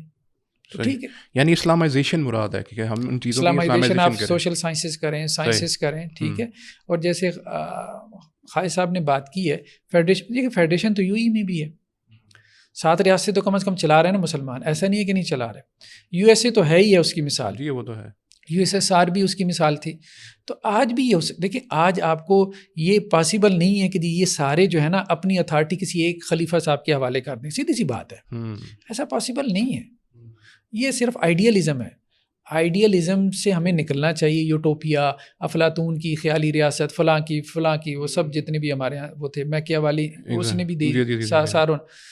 ریئلزم کیا ہے، ریئلٹی کی حقیقت کیا ہو کیا سکتا ہے، پریکٹیکل کیا ہے. بالکل صحیح. ٹھیک ہے، تو اس میں یہ ہے کہ یہ سب اب نیشن اسٹیٹس کے کانسیپٹ ابھی ختم نہیں کیے جا سکتے. ہاں آپ فیڈریشن کی طرف جا سکتے ہو، یہ سارے مل کے جو ہے وہ اجتماعیت سے فیصلہ کریں، جسے کہتے ہیں کہ ڈیموکریٹک پرنسپل کے اوپر، کہ میجورٹی کی رائے سے جو ہے وہ آپ، باقی یہ نہیں کہو کہ یار امت کا کچھ کرو بس اصل بات. اب خیر دیکھیے وہ تو بات ٹھیک ہے، حالات کے تھپیڑوں کی وجہ سے اس طرف آ بھی رہے ہیں، پہلے سمجھانے کی وجہ سے نہیں آتے تھے، لیکن یہ ہے کہ حالات کے تھپیڑوں کی وجہ سے اب آ رہے ہیں. جیسے اب ترکی کو آپ دیکھ لیں، مطلب سعودی عرب کا جو پاکستان کا آپس میں جو بھی معاہدہ ہوا ہے، تو یہ سارے اسی وجہ سے ہے نا. ترکی اس معاہدے میں داخل ہونا چاہتا ہے، ایران کو بھی فکر اور سوچ لگی ہوئی ہے. تو یہ ساری چیزیں ہیں، چیزیں بدل رہی ہیں، بہت فرق آ رہا ہے. تو یہ ایک پاسبلٹی ہے کہ حالات ان کو اس طرف لے جائیں اور یہ بن، لیکن سارا سسٹم گرا کے اب آپ کے ذہن میں ایک خلافت کا کانسیپٹ ہے، اب وہ نافذ کر دیں گے راتوں رات. ٹھیک ہے، خلیفہ صاحب جن کا ایک خاص قسم کا لباس ہوگا، جیسے وہ ابو بکر وہ بغدادی تھے. ٹھیک ہے، تو وہ نہیں چلنے والا، فی زمانہ نہیں چلنے والا. اس سے لوگوں کو نکالنے کی ضرورت ہے. ایگزیکٹلی. اچھا باسی صاحب، لاسٹ ٹائم جو ہماری کچھ بات ہوئی تھی نا ایک پوڈ کاسٹ میں، اس میں کچھ اس طرح سے میرے ذہن میں ایک کوشچن رہ گیا تھا، وہ میں ابھی آپ سے میرے ذہن میں ساتھ ہی وہ آیا ہے. آپ نے جب میں نے ذکر کیا کہ ہم جب تبدیلی اپنے ہاں اپنے لیول کے اوپر لانے کی کوشش کریں گے، تو آپ نے یہی کہا تھا کہ اس کو آپ یہاں سے شروع کریں، اپنے اوپر اپلائی کریں، پھر اپنے اس کے اوپر جو آپ کے انڈر آتی ہے اس کے اوپر آپ اپلائی کریں گے، پھر وہاں سے بات آپ آہستہ آہستہ آگے پھیلائیں گے. اب جہاں تک ہم بات کر رہے ہیں نظام میں یا کسی ریوائول میں، جو ڈاکٹر صاحب نے بھی ذکر کیا کہ جو ایک حکمران ہوتا ہے اگر وہ کسی چیز کو اپلائی کر دے تو وہ میرے خیال ہے بائنڈنگ ہو جاتی ہے کہ نیچے جو سسٹم ہے اس کے اوپر وہ چیزیں آہستہ آہستہ، ایک دم سے نہ صحیح، آہستہ آہستہ بائنڈنگ ہونا شروع ہو جاتی ہیں. تو آپ کے خیال میں یہ جو تبدیلی ہے یہ ڈائریکٹ پھر اوپر سے ٹرائی نہیں کرنی چاہیے لانے کے لیے کہ وہاں سے آئے اور پھر ساری چیزیں خود بخود ہو جائیں، بجائے اس کے کہ نیچے سے ہم کوشش کریں اور اس کو ہر آنے والا وقت، ہر دہائی گزرے وہ اس کو بلڈوز کر دے، پھر نئے سرے سے زیرو سے دوبارہ شروع کریں معاملات کو؟ دیکھیں، ایک فطری ترتیب ہوتی ہے، اس سے چلا جائے تو حادثہ نہیں ہوتا. اچھا. اور غیر فطری طریقے سے وہ کام ہو تو جاتا ہے، لیکن پھر اس کے بعد دھماکہ بھی ہوتا ہے، فلوئن بھی ہوتا ہے، بہت کچھ ہوتا ہے. صحیح ہے. تو اس کے نتائج اچھے نہیں نکلتے. اچھا. تو اسلام کا فطری راستہ تو نیچے سے اوپر کی طرف کا ہی ہے. اچھا. آپ نے افراد ڈھونڈنے اور ٹیم بنانی ہے. دیکھیں، یہ نظام بدلنے کا لفظ اگر اچھا کسی کو نہیں لگتا تو بے شک نہ لگے، ٹھیک ہے، لیکن اس سے کوئی اختلافی مسئلہ نہیں ہے. مسئلہ یہ ہے کہ وہ ٹیم اگر ایمانداروں پر مشتمل نہیں ہوگی نا، تو اسے اسلامی نظام بھی دے دو تو وہ اپنے لیے مچھلیاں پکڑنے کے راستے نکال لے گی. صحیح. اور ٹیم اگر ایمانداروں کی آ جائے گی، اللہ پر سے ڈرنے والوں کی آ جائے گی، اس نظام کے اندر سے بھی اپنے لیے اسلامزم کا راستہ بنا لے گی. تو اصل مسئلہ کیا ہوا پھر؟ تو وہ ٹیم آپ کو کدھر سے ملے گی؟ یہی تو کوشچن ہے. تو وہ تو اسی عوام کے اندر سے ڈھونڈ کے ملے گی نا. افراد اگر ملے تو پھر کام ہوگا. اور یہ جتنے ہمارے مصلحین آئے ہیں یا جو بھی جب اس دور زوال میں جن لوگوں نے امت کے درد کو محسوس کیا، کوئی تشخیص کی کہ وجہ کیا بنی ہے، تو انہوں نے افراد کی اصلاح پہ کام کیا ہے. یہ نظام کی تبدیلی کی بھی جنہوں نے بات کی ہے، انہوں نے افراد کی اصلاح کی بات پہلے کی ہے کہ افراد بدلیں گے تو نظام بدلے گا. یہ تو بالکل یہ 21ویں صدی کا تصور ہے یا 20ویں صدی کے بالکل آخری اشرے کا تصور ہے کہ جس میں آ کے یہ تصور آیا کہ بھائی ہک اور بائی کروک کسی طرح اوپر سے نظام ٹھونس دو. ایگزیکٹلی. ٹھیک تو بس باقی چل پڑے گا. جی جی جی جی صحیح. نہیں تو اس سے پہلے جتنے مصلحین ہیں انہوں نے کسی نے بھی اوپر سے مسلط کرنے والی بات نہیں کی ہے. اوپر سے. لیکن ممکن یہ جو اصل تبدیلی کی ہم پھر بات کر رہے ہیں وہ لیکن آئے گی اوپر سے. وہ دیکھیں بات یہ ہے پہلے کچھ ایسے اولو العزم لوگ پیدا ہوں گے, ہمت والے لوگ پیدا ہوں گے جو اس کشمکش سے گزر کے اسلام کا بول بالا کر دیں گے. ٹھیک ہے, جب یہ بول بالا ہو جائے گا تو اب عوام الناس کے اندر تبدیلی اب پیدا ہوگی, وہ ایکسیپٹیبل ہو جائے گی. اصل میں وہ آپ نے الیکشن والا سوال کیا تھا نا, یہ اب اس کے ساتھ جا کے بات جڑے گی. اچھا, ایک الیکشن ہوتا ہے نظام بدلنے کے بعد, جی ایک الیکشن ہے نظام تبدیل کرنے کے لیے. اچھا, تو نظام تبدیل کرنے والا الیکشن اگر آپ اس بنیاد پر ووٹ لیں گے کہ ہم نے نظام بدلنا ہے, ہمیں ووٹ دو, نہیں ملے گا. ٹھیک ہے نا. اور اگر آپ نظام بدل کے الیکشن کرا کے خلیفہ بنائیں گے تو وہ ایک بالکل دوسرا سیناریو ہے جس کے اندر آپ الیکشن کی بات کر رہے ہیں. تو جب میں اسی سسٹم کے اندر سے اسلامائزیشن کے عمل کی بات کرتا ہوں تو وہ ٹیم تبدیل کرنے کے بعد بات کرتا ہوں. صحیح.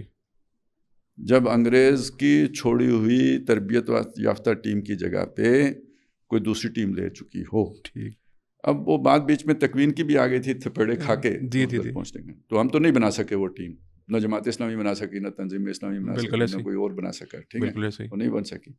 اللہ بنا دے تو مطلب وہ بنا رہا ہے, مجھے لگتا ہے ہو سکتا ہے وہی بنا دے. ٹھیک ہے, وہ ایک بالکل علیحدہ کام ہے. یہ جتنے ان لوگوں نے کام کیا ہے نا, یہ لوور مڈل کلاس میں اس کے اثرات گئے. اس وقت آپ کا جو سب سے طاقتور ادارہ ہے نا, جو ان سب پہ غالب آ گیا ہوا ہے کسی نہ کسی طرح سے, جی وہ سارا انہی لوگوں پہ, وہ اشرفیہ کا ادارہ نہیں ہے. ان میں سے ایک گروپ وہ ایک خاص سطح سے اوپر جا کے اشرافیہ میں شامل ہو جاتے ہیں.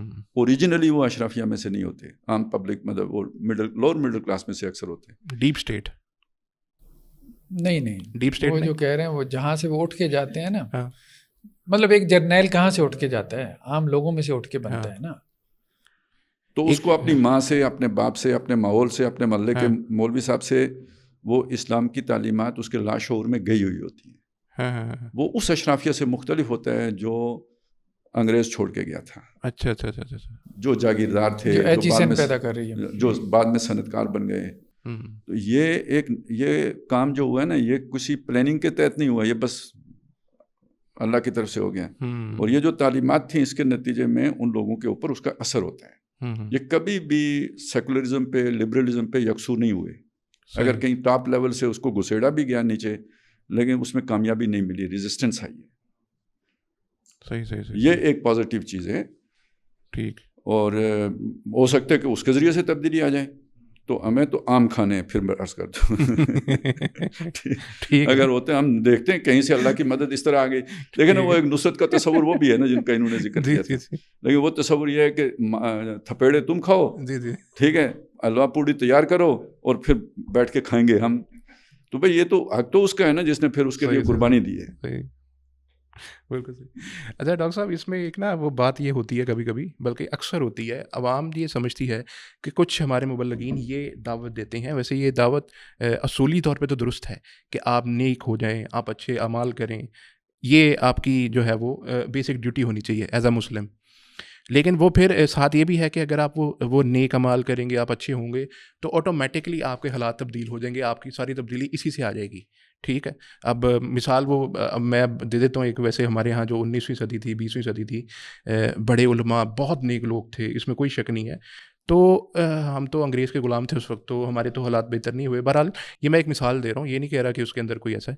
تو دوسرا ایک پھر اس کا ایک نکل آتا ہے ایکسٹریم, وہ یہ کہ نہیں یہ والا ایسے تو نہیں ہونا کام, آپ لبرل اسلام لے کر آئیں. لبرل اسلام ہوگا, لوگوں میں ایکسیپٹیبلٹی آئے گی. لوگوں میں جب ایکسیپٹیبلٹی آئے گی تو پھر آٹومیٹکلی تبدیلی آہستہ آہستہ وہ آ جائے گی. تو ہم اسلام کی تھوڑی تھوڑی وہ لبرل شکل بنانے کی کوشش کریں. تو یہ دونوں جو ایک ایکسٹریمز ہیں کہ آپ صرف وہ چھوڑ دیں, بس آپ اپنی نیکی کے اوپر توجہ دیں, اور دوسرا یہ کہ نہیں تھوڑا سا لبرل اسلام بنائیں, پھر تھوڑی سی تبدیلی آئے گی, پھر تھوڑا سا معاملہ ٹھیک ہوں گے. تو یہ دونوں ایکسٹریمز میں کیا بیلنس ہونا چاہیے؟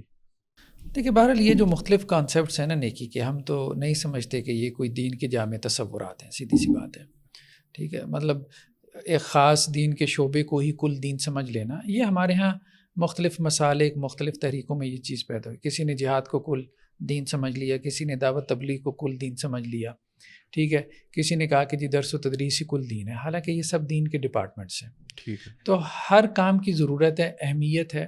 اس وقت امت میں جس کام کے کرنے کی ضرورت ہے وہ یہ نہیں کہ دوسرے کے کام کو ہم جو ہے وہ مطلب یہ کہیں کہ جی اس کی تو کوئی اہمیت نہیں ہے اور اصل کام تو وہی ہے جو میں کر رہا ہوں. کیونکہ ہوتا یہی ہے، تحریکوں اور جماعتوں کی یہ ضرورت ہوتی ہے کہ ہم لوگوں کو اپنے ساتھ جوڑیں اور ان کو اس قسم کی آپ کہہ لیں کہ جی وہ کہنا پڑتا ہے، مطلب اپنی فکر کی اہمیت جتانے کے لیے کہ اصل میں تو یہی ہے اور باقی سب تو مطلب انہوں نے سائڈیں ہی پکڑی ہوئی ہیں.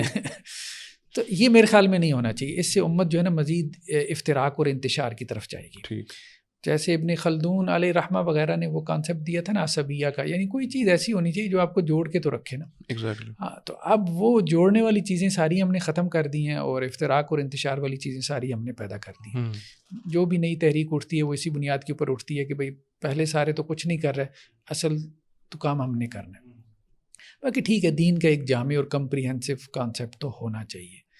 تو مطلب آپ کی انڈیویجول لائف کے علاوہ آپ کی کلیکٹیو لائف یہ بھی بہت اہم ہے. جس طرح سے دین جو ہے مسجد کے اندر ضروری ہے، اسی طرح مارکیٹ، پارلیمنٹ، آپ کی عدلیہ میں، ٹھیک ہے، ان سب جگہوں پہ دین یا اللہ کے احکامات کے مطابق، جیسے قرآن کہتا ہے وَمَن لَّمْ يَحْكُم بِمَا أَنزَلَ اللَّهُ فَأُولَٰئِكَ هُمُ الْكَافِرُونَ یا ظالمون یا فاسقون. تو وہ بھی دین کا ایک اہم مطلب شعبہ ہے. تو سورہ بقرہ سے لے کے سورہ مائدہ، مطلب سورہ بقرہ جو ہے وہ آپ کی انڈیویجول لائف کو زیادہ فوکس کرتی ہے. نماز کے احکامات ہیں، پلرز آف اسلام، حج کے احکامات ہیں، یہ سارا کو یہ چیزیں تفصیل سے آپ کو مل جاتی ہیں. روزے کے احکامات ہیں، ٹھیک ہے، صدقے کے احکامات ہیں. لیکن سورہ مائدہ میں جب آپ جاتے ہیں تو بالکل وہاں اسٹیٹ لیول کی بات ہو رہی ہے. درمیان میں سورہ آل عمران، سورہ نساء کے اندر آپ کی سوسائٹی کے حوالے سے بحث ہو رہی ہے، سوشل ریفارمز کی بات ہو رہی ہے. تو اسی طرح سے فرد بدلتا ہے، سوسائٹی کے اوپر آپ محنت کرتے ہو، معاشرہ بدلتا ہے، پھر اس کے بعد آپ حکومت اور اسٹیٹ کے اندر ریفارمز لے کر آتے ہو. تو مطلب یہ کہ یہ کمپریہنسو کانسیپٹ ہے دین کا، بالکل. اور یہی ہے جو ہمیں قرآن پیش کرتا ہے. ٹھیک ہے، اور اللہ کے نبی صلی اللہ علیہ وسلم نے یہی کام تو کیا. جزیرۃ العرب میں صرف نماز پڑھوانے کا کام تو نہیں کیا نا، دین کو نافذ کیا نا. اور آپ علیہ السلام کی سیرت بھی اب آپ دیکھ لیں، کوئی بھی کتاب جو معروف کتاب ہے جیسے الرحیق المختوم ایون کہ آپ دیکھ لیں، آپ علیہ السلام کی زندگی میں مطلب کتنا زیادہ ہمیں ملتی ہے وہ اسٹرگل جو دین کو غالب کرنے کے لیے آپ علیہ السلام نے کی. ٹھیک ہے، ایون کہ مدنی دور کے اندر تو یہی لگتا ہے کہ جیسے کام ہی یہی ہو رہا تھا. ٹھیک ہے، مطلب جس تیزی کے ساتھ سرایا اور اس طرح سے غزوات وغیرہ اور یہ مہمات جو ہے وہ جاری تھیں، تو ایسا نہیں ہے. مطلب اس کو اتنا محدود کر لینا یہ دین کا صحیح کانسیپٹ نہیں ہے.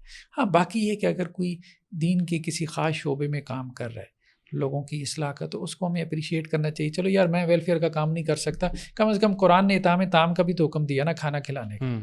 آج ظاہری بات ہے اس قسم کی جماعت پیدا کرنا جیسی صحابہ کا تھی یا نبی کریم صلی اللہ علیہ وسلم نے جیسی جماعت پیدا کی، وہ مشکل ہے نا کہ جو سارے کام کرے. ویسی جامع قسم کی شخصیات پیدا کرنا یا قرآنی شخصیات پیدا کرنا بھی مشکل ہوگا. تو آج ایسی ہوگا کہ آپ ایک کام کو فوکس کرو گے، آپ کہو گے میرے بھائی دوسرے کام کر لیں، یا ایک جماعت ایک کام کر لے دوسری، اور وہ ایک دوسرے کو جو ہے کام کو اپریشیٹ کریں. اور اپریشیٹ کرنے کے علاوہ جو ہے نا وہ اس طرح سے مطلب یوں سمجھے کہ ہم امت کا ایک حصہ ہے، جست واحد کی طرح ہے. تو ایک دوسرے کی نیگیشن میں جو ہے نا، نفی کے اندر زیادہ انرجی اپنی ضائع نہیں کرنی چاہیے، جو کہ بدقسمتی سے ہو رہا ہے. ٹھیک ہے، ایون کہ پہلے مسلکی لیول پہ تھا، اب تحریکی لیول پہ بھی ہو رہا ہے. میں اس بات کو مطلب سمجھتا ہوں ڈاکٹر اسرار صاحب ہمارے استاد تھے، لیکن انہوں نے بھی کافی وقت لگا دیا جماعت اسلامی کے نیگیشن میں. ٹھیک ہے، ایک کتاب لکھ لی، 2 لکھ لی، کافی ہے. مطلب آپ نے اپنا اختلاف ریکارڈ کروانا نا، اتنا کافی ہے. خود ہم اس میں مبتلا ہو جاتے ہیں. میں یہ نہیں کہتا، مطلب ہمارے اوپر تنقید ہوتی ہے، ظاہری بات ہے ہم بھی اس میں پڑ جاتے ہیں، پھر لوگ ہمیں سمجھاتے ہیں. لیکن یہ ہے کہ یہ ہمیں کرنے کی ضرورت ہے، یہ کرنے کی ضرورت ہے. اس سے میرے خیال میں ہماری پروڈکٹیوٹی بڑھے گی. اور جو لبرل اسلام کا کانسیپٹ ہے، لبرل اسلام دیکھیں، اگر تو آپ ایک اسٹریٹجی کے طور پہ، جیسے حامد کمال الدین صاحب نے ایک دفعہ بات کی اور مجھے وہ اچھی لگی، انہوں نے اس پہ ایک آرٹیکل بھی لکھا تھا. یار دیکھو اس وقت اوپر آنا نا کافی مشکل ہو گیا اسلام کے نام پہ. ایون کہ آپ کوئی اسلامی جماعت بھی جیسے تحریک لبیک کا حال آپ نے دیکھی، ٹھیک ہے، وہ تو چلیں ٹھیک ہے، آپ یوں کہہ لیں کہ جی ان کا ذہن ہی سارا اس قسم کا تھا، مطلب سطحی قسم کا ذہن تھا ان کا، وہ ان کے اندر جس قسم کا سٹف تھا تو اس کا نتیجہ یہی نکلنا تھا. کوئی پڑھے لکھے اتنے لوگ نہیں تھے جماعت اسلامی ٹائپ.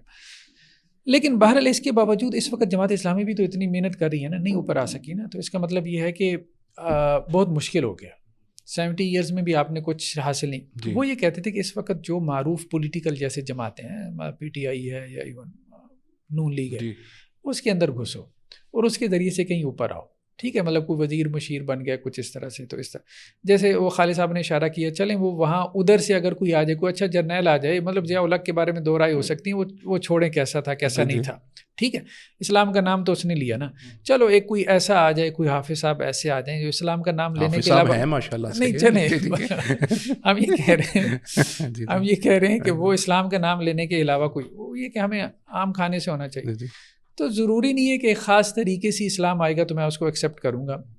اس خاص طریقے سے لانا نا, آپ دیکھیں ڈاکٹر صاحب نے بھی ایک طریقہ دیا, اور اس وقت وہ جب وہ دے رہے تھے اس وقت تو مطلب وہ بہت بہتر تھا, مطلب سمجھ میں بات آتی تھی ایجیٹیشن.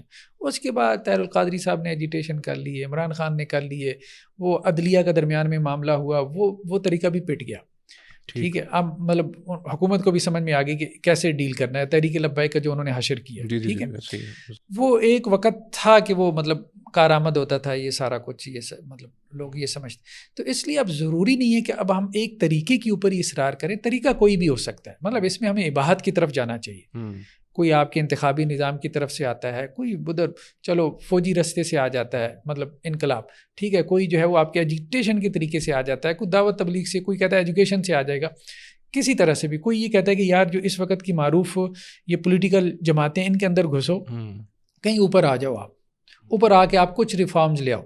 مطلب ضروری نہیں ہے کہ 100% دین ہے, سیدھی سی بات ہے. وہی بات تھی کہ جی وہ اگر خلافت راشدہ کا کانسیپٹ لیں تو 30 سال کے بعد تو ڈکلائن آنا شروع ہو گیا تھا نا. چلو 40% دین آ جاتا ہے, 30% آ جاتا ہے, 50% آ جاتا ہے. اس دور میں یہ بھی بڑی غنیمت ہے, کچھ تو آ جاتا ہے نا. مطلب کچھ لوگ پارلیمنٹ میں جا کے بیٹھ گئے کہ یار فلاں فلاں قانون سازی ہم نہیں ہونے دیں گے.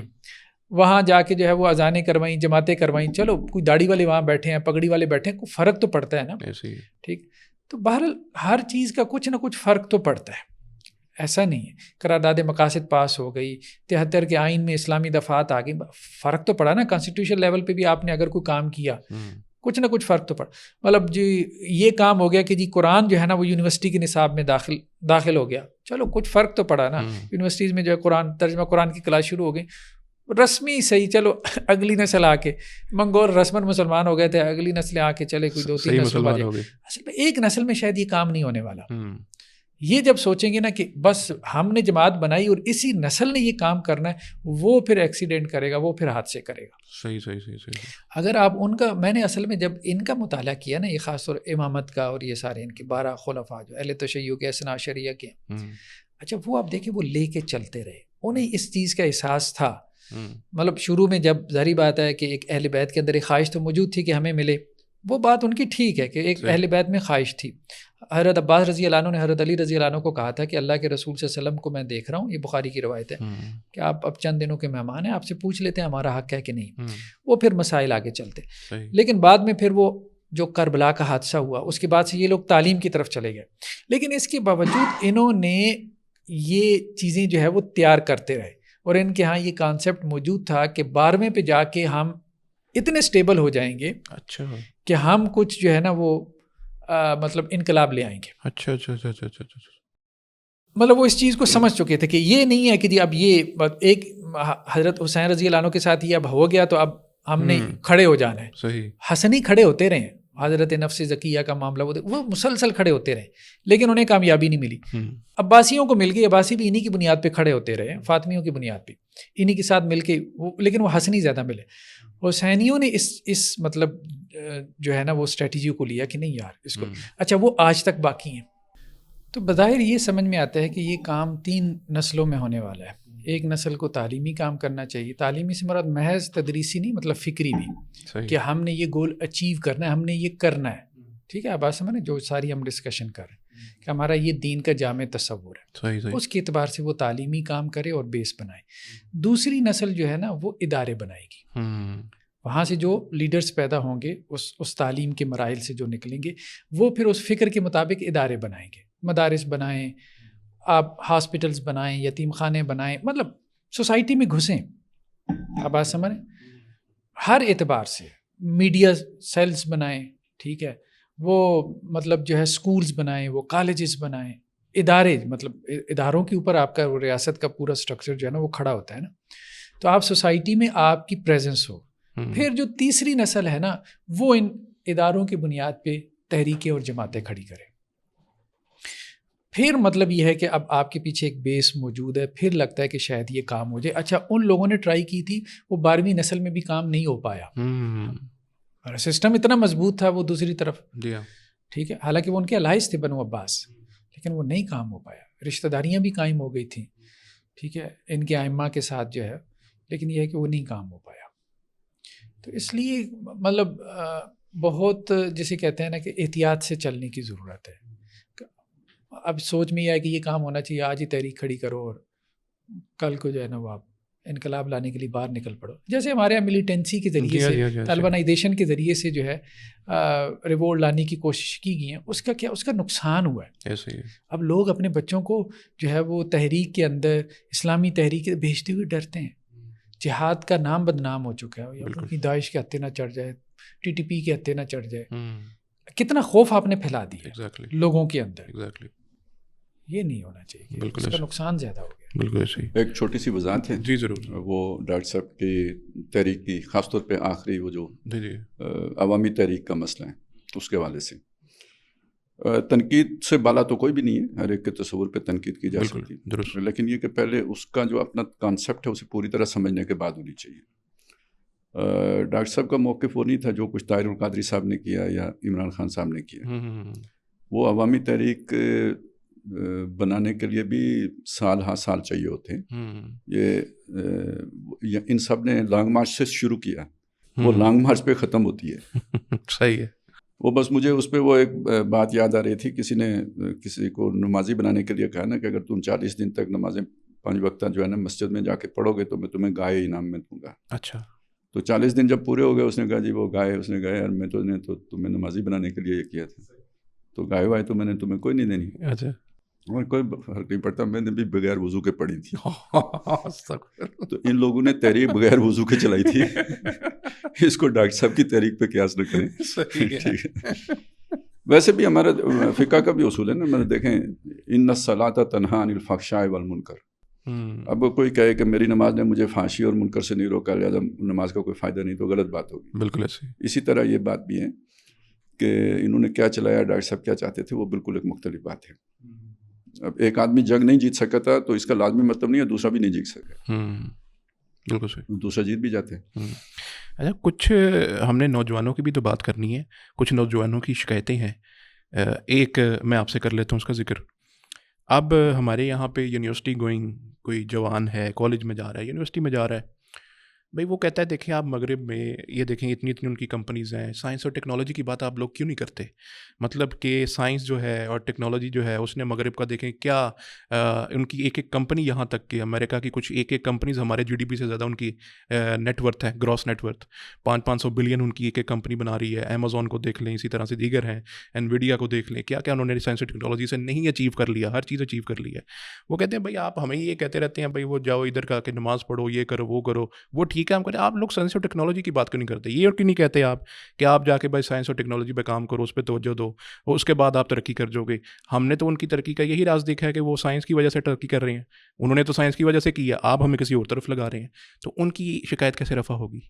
شداد کی شکایت کو کوئی نہیں رفع کر سکتا، وہ جنت بنائے. ٹھیک ہے، میں تو اب اسے نہیں کہہ سکتا کہ تم جنت نہ بناؤ. ٹھیک ہے. باقی اگر دیکھیں ہم سے گلا تب ہو کہ ہم سائنس اور ٹیکنالوجی سے منع کریں کسی کو. صحیح. یہ کہیں کہ یہ سیکھنا حرام ہے، یہ سیکھنے والے کافر ہیں، یہ سیکھنے والے دوزخ میں جائیں گے، پھر ہم سے کوئی گلا کریں. کوئی سیکھنا، اگر ہم نہیں بولتے تو شکر کریں کہ ہم انہیں سیکھنے کی اجازت دے رہے ہیں. ہم سے پرفارمنس مانگتے ہیں تو ہمارے کام کی مانگیں. ٹھیک ہے، کہ ہم نے سائنٹسٹ ہونے کا دعویٰ تو نہیں کیا. صحیح. پھر ہم کوئی پورٹل بناتے اس سے معراج کراتے آپ کو، وہ تو ہم نے نہیں دعویٰ ہی نہیں کیا. جی. دوسری بات یہ ہے کہ ہمارا موقف کیا ہے، پہلے اسے سمجھیں نا. جی. کہ دنیا کا مقصد کیا ہے؟ امتحان مقصد ہے. یہاں جنت بنانا مقصد نہیں ہے. آپ جسے کامیابی کریں وہ دنیا کی کامیابی ہے. جی جی. جو دنیا میں بہت سے لوگوں نے حاصل کیا، اسکندر اعظم نے حاصل کیا ہے، اور نمرود اور فرعون نے حاصل کیا ہے. اصل بات یہ کہ آپ کا ویژن درست ہو جائے, ورلڈ ویو ٹھیک ہو جائے. جی جی کہ دنیا سے ہم آپ کو روکتے نہیں ہیں, لیکن یہ اس کی اہمیت سیکنڈری ہے, پہلے نمبر پر آخرت آتی ہے. بندہ مومن کو اپنی یعنی وَلْتَنْظُرْ نَفْسٌ مَا قَدَّمَتْ لِغَدٍ, اسے یہ دیکھنا چاہیے کل اس کا کیا بننا ہے, وہ فرسٹ پریورٹی ہے. ایگزیکٹلی. تو ہمارا کام تو یہ ہے. اس پہ اگر کوئی خفا ہوتا ہے, کوئی ناراض ہوتا ہے, کوئی ایون مطلب گالی گلوچ پہ بھی اتر آتے ہیں, تو کوئی عرض نہیں ہے, کوئی مسئلہ نہیں. صحیح. اچھا لیکن ڈاکٹر صاحب اس میں یہ بات ضرور آئے گی کہ آپ نے جیسے ایک سارا میکنزم بیان کیا, ہم نے دیکھا اسپین کے اندر جو مسلم اسپین ہوا کرتا تھا اس کے اندر بے انتہا ترقی ہوئی. مطلب جہاں تک کہا جائے کہ ساری کی ساری یورپ کی اس وقت کی ملا لیں تو جتنی صرف ایک مسلم اسپین میں ترقی ہوئی تھی اس کا کوئی مقابلہ نہیں. آج کل بھی کورڈوبا کی ان چیزوں کی مثالیں دی جاتی ہیں. تو وہ جو ایک میکانزم تھا وہ یہی میکانزم تھا جس کا آپ نے جیسے اب, لیکن آج کے دور کے حساب سے بھی ہم نے دیکھنا, پھر آج کے دور میں بھی ہم وہ والا میکانزم اپلائی کریں گے اور اسی میکانزم کے تحت ہم کریں گے. وہ جو لوگ آئے تھے جنہوں نے اسپین کو پہلے فتح کیا, پھر وہاں پہ ترقی کی, پھر وہاں پہ انفراسٹرکچر ڈیولپ کیا, تو یہاں پر ایک دم سے تو آ کے کوئی فتح نہیں کر رہا آپ کے لیے, تو وہ میکانزم اپلائی ہی نہیں ہو رہا. تو ہم اس میکانزم کو کیسے اپنے لیے آج کے دور میں مثال کے طور پہ لے سکتے ہیں یا پیش کر سکتے ہیں؟ ٹھیک ہے نا, ایک جو آپ کا پچھلا کویشچن ہے اس کو بھی ہم ساتھ لیں اور اس پہ بات آگے چلائیں کہ دین کا غلبہ جو ہے نا اس وقت اگر ہم چاہتے ہیں, مثال کے طور پہ اس وقت ہم یہی بات کر رہے ہیں کہ دین کا غلبہ مطلوب ہے پوری دنیا کے اوپر, جیسا کہ احادیث میں بھی اس کی بشارت موجود ہے. عیسیٰ ابن مریم علیہ الصلاۃ والسلام یہی آ کے کریں گے. آپ علیہ السلام نے یہی کام جزیرۃ العرب کی حد تک کیا, خلافت راستہ میں اس کی ایکسٹینشن ہوئی. تو یہ ٹیکنالوجی کی ترقی کے بغیر ممکن نہیں ہے, فی زمانہ ممکن نہیں. ہاں, مطلب اب آپ کہیں کہ جی ہم ادھر سے ٹینکس آئیں گے اور ادھر سے ہم مٹی کے پتھر پھینکیں گے تو وہ مطلب ٹینک جو ہے وہ تباہ ہو جائے گا. تو یہ باتیں جو ہے وہ خیر ہوتی رہی ہمارے یہاں, افغان جہاد کے اندر بھی, جہاد کشمیر کے اندر بھی اس قسم کی باتیں, جو جہادی لٹریچر جو ہے وہ پیدا کیا جاتا ہے اپنے لوگوں کو مطلب موٹیویٹ رکھنے کے لیے یا ایون کے چندہ جمع کرنے کے لیے, اس قسم کی باتیں بھی. باقی اللہ کی مدد بھی آتی ہے, اس میں بھی کوئی انکار نہیں, لیکن مبالغہ بہت زیادہ ہو جاتا ہے ان چیزوں کے اندر. بالکل. آپ علیہ السلام نے بھی جو جد و جہد کی ہے نا, ہمارے یہاں یہ سمجھا جاتا ہے کہ جیسے یہ کوئی معجزانہ کام زیادہ تھا, ایسا نہیں تھا. صحیح. گراؤنڈ ریئلٹی کے اوپر آپ علیہ السلام کی جد و جہد تھی. ایون کہ جس قسم کی آپ کہہ لیں کہ جی ملٹری ٹیکٹکس آپ علیہ السلام نے استعمال کی مختلف غزوات کے اندر, مطلب وہ آپ اس اعتبار سے سیرہ کو اسٹڈی کریں تو انسان اششکر ہوتا ہے. پہلی دفعہ عرب کے اندر دبابہ کا جو یا منجنی کا استعمال آپ علیہ السلام نے کیا اور باقاعدہ یمن سے منگوایا. ٹھیک ہے, ابن شام وغیرہ کی روایت, عربوں کو پتہ ہی نہیں تھا. اچھا. ٹھیک ہے, اس کا جو ہے طائف کی جنگ میں جو ہے وہ اس کا استعمال ہوا, دبابہ کا استعمال ہوا. صحیح. تو آپ علیہ السلام نے اس وقت کی جو ٹیکنالوجی تھی جس سے عرب بھی ناواقف تھے, اس کو آپ علیہ السلام نے استعمال. جاسوسی کا نیٹ ورک بہت زبردست تھا سیرت کے اندر اگر آپ اس اعتبار سے مطالعہ کریں نا, بہت زبردست تھا. پھر اس کے علاوہ جو ہے وہ آپ بدر اور احد اور خندق اب دیکھیں, پہلی مرتبہ عربوں نے کو معلوم ہوا کہ جی خندق بھی کوئی چیز ہے, مطلب ڈیفینس کے لیے بھی. تو اللہ کے رسول صلی اللہ علیہ وسلم کے اندر ایکسیپٹیبلٹی تھی اور آپ نے اس کو چیزوں کو ایکسیپٹ کیا ادھر ادھر سے جہاں سے مشورے ملے. تو گراؤنڈ ریئلٹی کے اوپر جو ہے نا یہ سب کچھ ہوا زیادہ. اللہ تعالیٰ کی مدد بھی شامل حال تھی, ٹھیک ہے, جیسے بدر میں آئی ہے, ٹھیک ہے, لیکن یہ ہے کہ اللہ تعالیٰ نے آزمائشی میں بھیجی, جیسے حنین کے اندر آئی اور اس طرح سے تبوک کے اندر. تو اس لیے اس وقت بہت ضروری ہے ٹیکنالوجی کے اندر یہ ترقی کرنا, یہ بہت ضروری ہے اگر ہم واقعتاً جو ہے دین کا سمجھ. اور بات آپ کی بھی ٹھیک ہے, اس وقت میں دیکھ رہا تھا کہ صرف فن لینڈ کا جو R&D کا ریسرچ اینڈ ڈیولپمنٹ کا جو ہے خرچہ وہ 57 ہمارے ممالک سے زیادہ ہے. اور ایون 57 کے جو پیٹنٹس ہیں 57 کنٹریز کے, اور ان سے زیادہ ایک اسرائیل کے پیٹنٹس. تو ریسرچ اور ڈیولپمنٹ میں وہ لوگ بہت آگے ہیں, ٹیکنالوجی میں بہت آگے ہیں. ایون کہ ابھی یہ جو ایران کی بات ہے کہ جی ایران جو ہے وہ بڑا اچھا جواب دے رہا ہے US کو, تو سب کو پتہ ہے پیچھے چائنا ہے. ہم نے جو ہے وہ انڈیا کے ساتھ جو ہے وہ جنگ کر کے بہت نیک نامی کمائی ہے, لیکن سب کو پتہ ہے پیچھے چائنا ہے.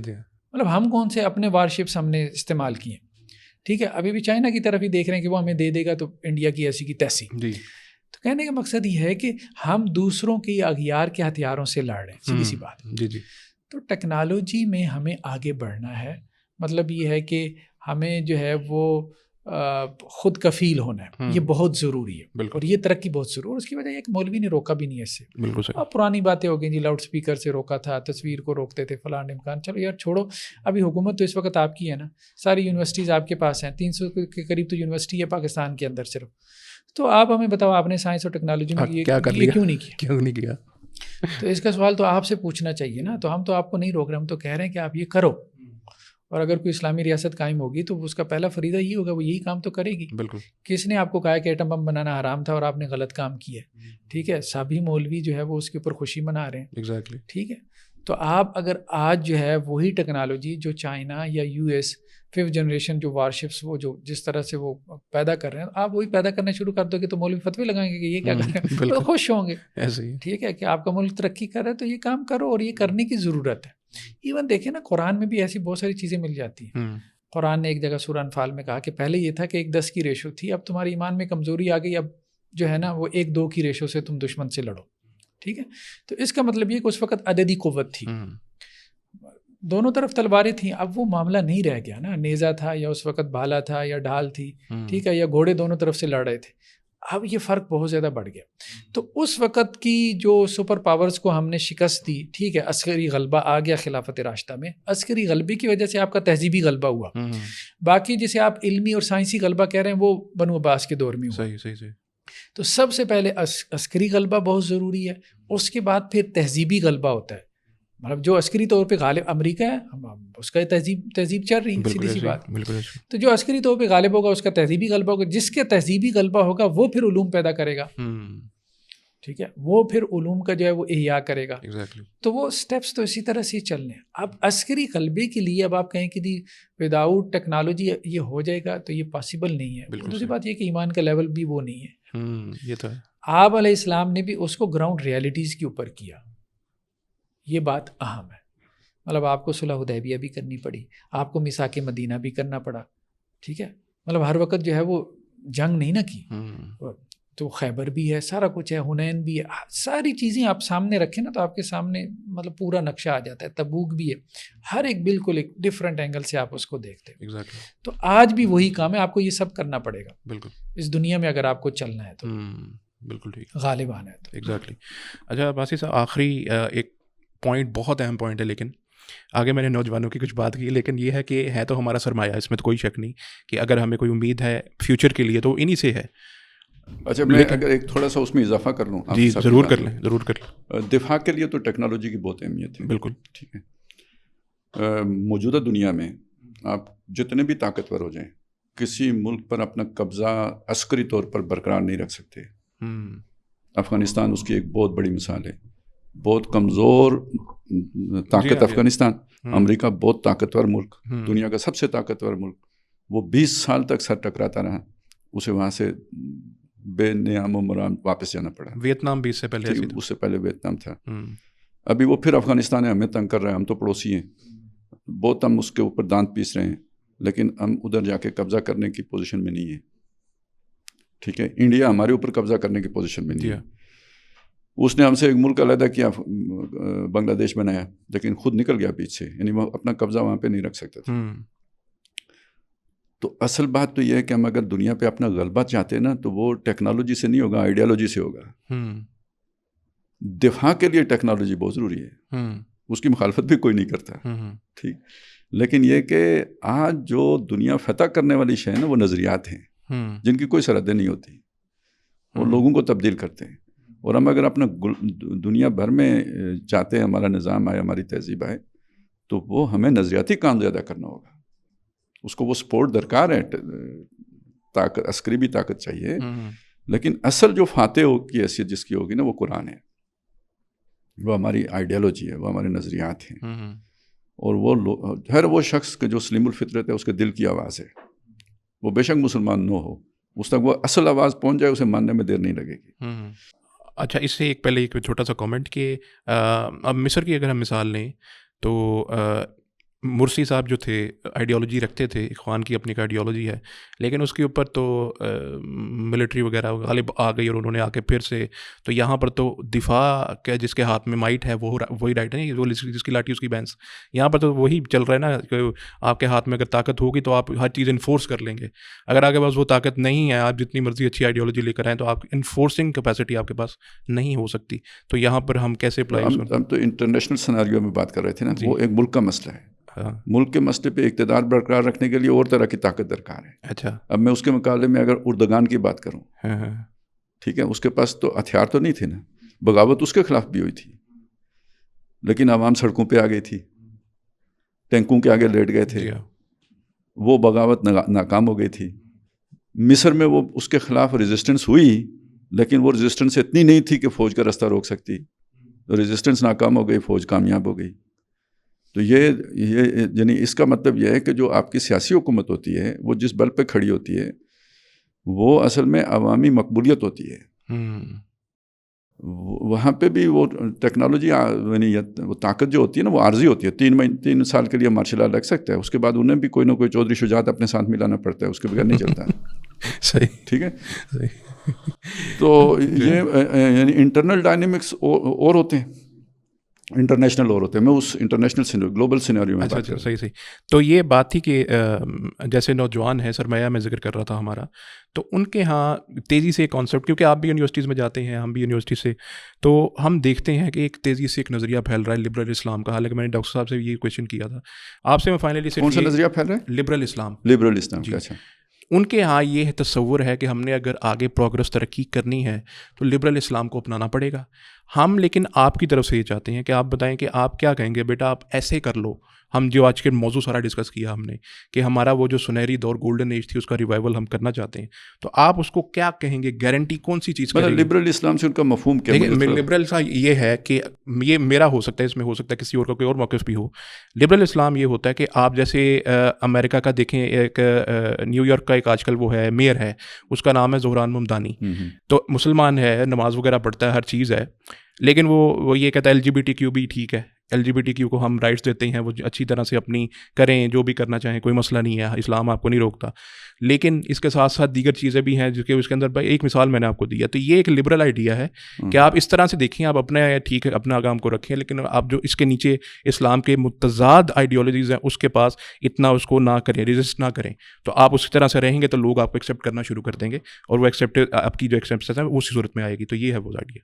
تو اس صورت میں سمجھ آ گیا مجھے. ہاں، اسے لبرل اسلام نہ کہنا، اسے لبرل مسلم کہیں. اچھا. ہاں، وہ مسلمان ہے، نام کا مسلمان ہے، اور وہ لبرلزم کے فروغ کے لیے کام کر رہا ہے.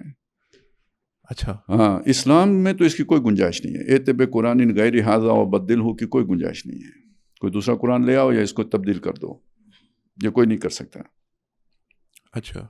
اب مثلا آپ نے LGBT کی بات کی ہے، جی، اس میں اسلام میں تو کوئی گنجائش نہیں ہے اس کی. نہیں، بالکل نہیں. ٹھیک ہے. ہاں. اور اس کے خلاف قانون سازی کر کے اور بندہ یہ کہے کہ یہ قانون میں نے ٹھیک بنایا ہے، تو وہ تو پھر مفتی سے فتویٰ لینے پڑے گا اس کے اسلام کا بھی. اچھا. تو یہ مطالبہ تو حضور سے بھی ہوا ہے نا. اچھا. ہاں، کچھ ہماری مان لیں، باقی کچھ ہم آپ کی مان لیتے ہیں. ٹھیک ہے. اصل میں اس میں ایک چیز کا اگر میں ذکر کروں، اصل میں یہ ان مسلم کمیونٹیز کا مسئلہ ہے جو کسی نان مسلم اسٹیٹس میں بیٹھی ہیں. اچھا. اب جیسے ہمارے انڈین مسلمز ہیں، اب ان کو سیکولرزم، ان کو لگتا ہے یار ہمیں سیکولرزم کو سپورٹ کرنا ہے. کیوں؟ کیونکہ سیکولرزم کو سپورٹ کرنے کی وجہ سے ہم جو ہندوؤں کی ایکسٹریمسٹ آپ کہہ لیں جو ہیں، ان کے شر سے، ان کے فتنے فساد سے، ظلم سے ہم بچتے ہیں. کیونکہ سیکولرزم کہتا ہے کہ بھائی مینارٹیز کو ان کے حقوق دو، کرسچنس کو بھی ملیں گے، ہمیں مطلب وہ کانگریس کی طرف زیادہ جائیں گے بجائے مودی جی کے. تو اب یہاں مسئلہ میرے خیال میں شاید یہ نہیں، مطلب ضروری نہیں کہ وہ کوئی اسلام نافذ کرنا چاہتے ہیں یا یہ ان کا وہ کوئی ایجنڈا ہے بھی نہیں. وہ بیسیکلی اپنے رائٹس کو سیکیور، مطلب وہاں سروائیول کی جنگ ہوتی ہے. ٹھیک. اب US میں بھی اگر مسلمان موجود ہیں وہاں، مطلب آپ کے اوپر ٹیررزم کے اور اس قسم کے الزامات لگ رہے ہیں اور آپ کی کوئی حیثیت ویلیو ہی نہیں ہے، تو وہاں اگر آپ اس لیے اس جد و جہد میں شامل ہوتے ہو اس طرح سے، مطلب لبرل بن کے آپ اس لیے سامنے آتے ہو تو آپ کو پتہ ہے کہ یار یہاں یہی آئیڈیالوجی ہم کیا آٹے میں نمک کے برابر ہے. یہاں ہم ان کی اصطلاحات کے ساتھ کھیل کے اپنے لیے اپنی مسلم کمیونٹی کو رائٹس لے سکتے ہیں. سروائیو کر سکتے ہیں, زندہ رہ سکتے ہیں, بچ سکتے ہیں. ٹھیک. تو شاید اس پرسپیکٹو میں اس کی گنجائش نکلتی ہے. واللہ اچھا. لیکن یہ آپ دیکھیں یہ دو مثالیں علیحدہ ہیں. ہاں. ایک ہے انڈین مسلمانوں کی مثال, وہ وہاں کے رہائشی رہتے ہیں ہمیشہ, وہ وہاں پہ وہیں پیدا ہوئے ہیں. جو امریکہ میں گیا ہے وہ کوالٹی لائف کے لیے گیا ہے اور بائی چوائس گیا ہے, اس کی مجبوری نہیں ہے امریکہ میں رہنا. آج بھی وہ امریکہ سے نکل کے کسی دوسرے ملک میں جا کے آباد ہو سکتے ہیں. جی جی. اور وہاں وہ ٹکا ہوا ہے ایک بہتر زندگی گزارنے کے لیے. تو ایک مجبور اور مقہور مسلمان ایک بالکل علیحدہ بات ہے, اور ایک دوسری سرزمین میں جا کے آباد ہو سکنے کی آزادی رکھنے والا مسلمان ایک علیحدہ بات ہے. ان عارضی واسعاتن, میری زمین بہت کشادہ ہے, فیا یا فابودون, بندگی میری کرنی ہے. امریکہ میں ممکن نہیں ہے تو وہاں کیوں بیٹھے ہوئے ہو, نکلو وہاں سے. ٹھیک ہے. انڈیا میں جو حالات اب بن گئے ہیں نا, ان حالات میں کوئی وہ سیکولرزم تو لبرلزم سے ویسے بھی ایک مختلف چیز ہے. تو وہاں پہ بھی اب صورتحال یہ ہو گئی ہے کہ سڑکوں کے اوپر مسلمانوں کو کان پکڑوا کے وہ جے شری رام کے نعرے لگوا رہے ہیں. جی جی جی. تو وہ اب سیکولرزم ان کے تحفظ کی جو ہے نا وہ بنیاد نہیں بنا. تیسری بات یہ ہے کہ دیکھیں اصولی بات اگر آپ کریں نا, تو ایک سیکولر ملک کے اندر آپ نے رہائش تو رکھی ہے, اسے قبول بھی کیا ہے, اس کی حمایت کرنا بہرحال ایک بالکل مختلف معاملہ ہے. یہ بات ٹھیک ہے, اس کے میں آپ کو پروٹیکشن مل گئی ہے. آپ اسے قبول نہیں کرتے تو آپ وہاں پہ جیسے مسلمانوں کی ریاست کے اندر ابھی ہم نے بات کی تھی, تو ایک اقلیت بن کے رہنا ہوگا, ذمہ بن کے رہنا ہوگا. ٹھیک ہے, پروٹیکشن تو اس کو بھی دی ہے اسلامی ریاست نے, لیکن یہ کہ بہرحال اس کی وہ گریڈ وہ نہیں رکھا ہے جو دوسرے مسلمان سٹیزن کا ہے. وہ اسٹیٹس اپنے لیے قبول کرنا پڑے گا. تو یہ قبول کر لینا چاہیے نا, بجائے اس کے کہ اللہ تعالیٰ کے احکامات کے اندر تبدیلی گوارا کی جائے. تو میرا اس معاملے میں تھوڑا سی اختلافی رائے ہے. ٹھیک ہے. وہ یہ ہے کہ امریکہ میں رہائش پذیر لوگ, اب دیکھیں یہ جو ہے کہ LGBT کوئی معمولی بات نہیں ہے, یہ قوم لوط والا عمل ہے. اب یہ کہ امریکہ میں رہائش رکھنے کے لیے, کوالٹی لائف بسر کرنے کے لیے آپ اس پہ بھی کمپرومائز ہو جائیں, تو یہ تو بہت بڑا سودا ہے نا کیا ہے تو نے. اگر مسلمان وہاں رہیں گے نہیں تو اقامت دین کا کام وہاں پہ کیسے ہوگا؟ ہاں, تو وہ اقامت دین جس کو کرنے کے لیے اپنے دین سے پہلے دستبردار ہونا پڑے, وہ بے شک آپ نہ کریں. صحیح ہے. ٹھیک ہے. اچھا ڈاکٹر صاحب, لاسٹ پہ یہ کہ آپ نے جیسے یہ ذکر کیا تھا کہ یہ مسلمان غیر مسلم ملک میں اگر کوئی رہ رہا ہے تو یہ اس کے لیے آپ نے کہا کہ شاید اس کے سروائیول کے لیے اگر یہ ضروری ہو تو وہ اس کے اندر گنجائش نکالے, لیکن مسلم ملک کے اندر نہیں. اگر ہمارے یہاں کوئی لبرل ہے وہ ایسی حرکتیں کر رہے ہیں تو ہمارے یہاں کے اوپر تو یہ اپلائی نہیں ہو رہا نا. اصل بات یہ ہے کہ مطلب ایک اصولی طور پہ ہم بات کر سکتے ہیں نا, وہ قرآن کی اس آیت سے کہ جی کلمہ کفر کہنے کا بھی جواز ہے. جی جی جی. اب یہ ہے کہ اس کو کیا واقعتاً کوئی جان کا تھریٹ ہے کہ نہیں ہے. ٹھیک ہے, مطلب امریکہ میں جس طرح کا اس کو تھریٹ ہے, انڈیا میں بھی کیا اسی طرح کا تھریٹ ہے. تو مطلب یہ کیس ٹو کیس ویری کرے گا. ہم نے تو ابھی ایک انفرادی مطلب اس کو ہم نے ایک پرنسپلی جو ہے ایک بات کہی. ٹھیک. واقعتاً اس کا مطلب کوئی جان کا مسئلہ بنا بھی ہوا ہے کہ نہیں بنا ہوا. تو سروائیول کے لیے یعنی انسان مطلب اپنی جان بچانے کے لیے اگر ایسا کرنا چاہتا ہے تو شاید اس کی کوئی گنجائش نکل سکتی ہو. لیکن ظاہری بات ہے انسان کو یہ نہیں کہہ سکتا کہ اب یہ کوئی حتمی رائے ہے. ایک بات ہمیں سمجھ میں آتی ہے بس. ٹھیک ہے. ٹھیک. بہت بہت شکریہ دونوں مہمانوں کا. آپ نے نہ صرف میرے ایسے سوالات تھے, ذاتی طور کے اوپر میں ہمیشہ کوشش کرتا ہوں وہ چیزیں جو کہ معاشرے کے لیے ضروری ہیں وہی پوچھی جائیں, بجائے اس کے کہ صرف آئیڈیولوجیکل ایسی بات کی جائے جو کہ ہم پہلے بھی لوگوں کو جانتی ہیں لیکن اس کی پریکٹیکلٹی کا پتہ نہیں ہوتا. میں نے کوشش کی کہ پریکٹیکلی جو بات ہے اس کے بارے میں بات کی جائے. ناظرین سے بھی یہی درخواست ہے کہ اگر آپ کا اس بارے میں کوئی کویشچن ہو مزید بھی آپ کامنٹس میں بھی ہمیں ضرور بتایا کریں, تاکہ ہم آئندہ کے پروگرامس کے لیے بھی آپ کی ہی سوالات اور آپ کی ہی مشکلات کے حل جاننے کے لیے مہمانوں سے اس کے سوالات کیا کریں. اسی کے ساتھ میں اجازت چاہتا ہوں. بہت شکریہ اگین. مجھے اجازت دیجیے. السلام علیکم ورحمۃ اللہ وبرکاتہ.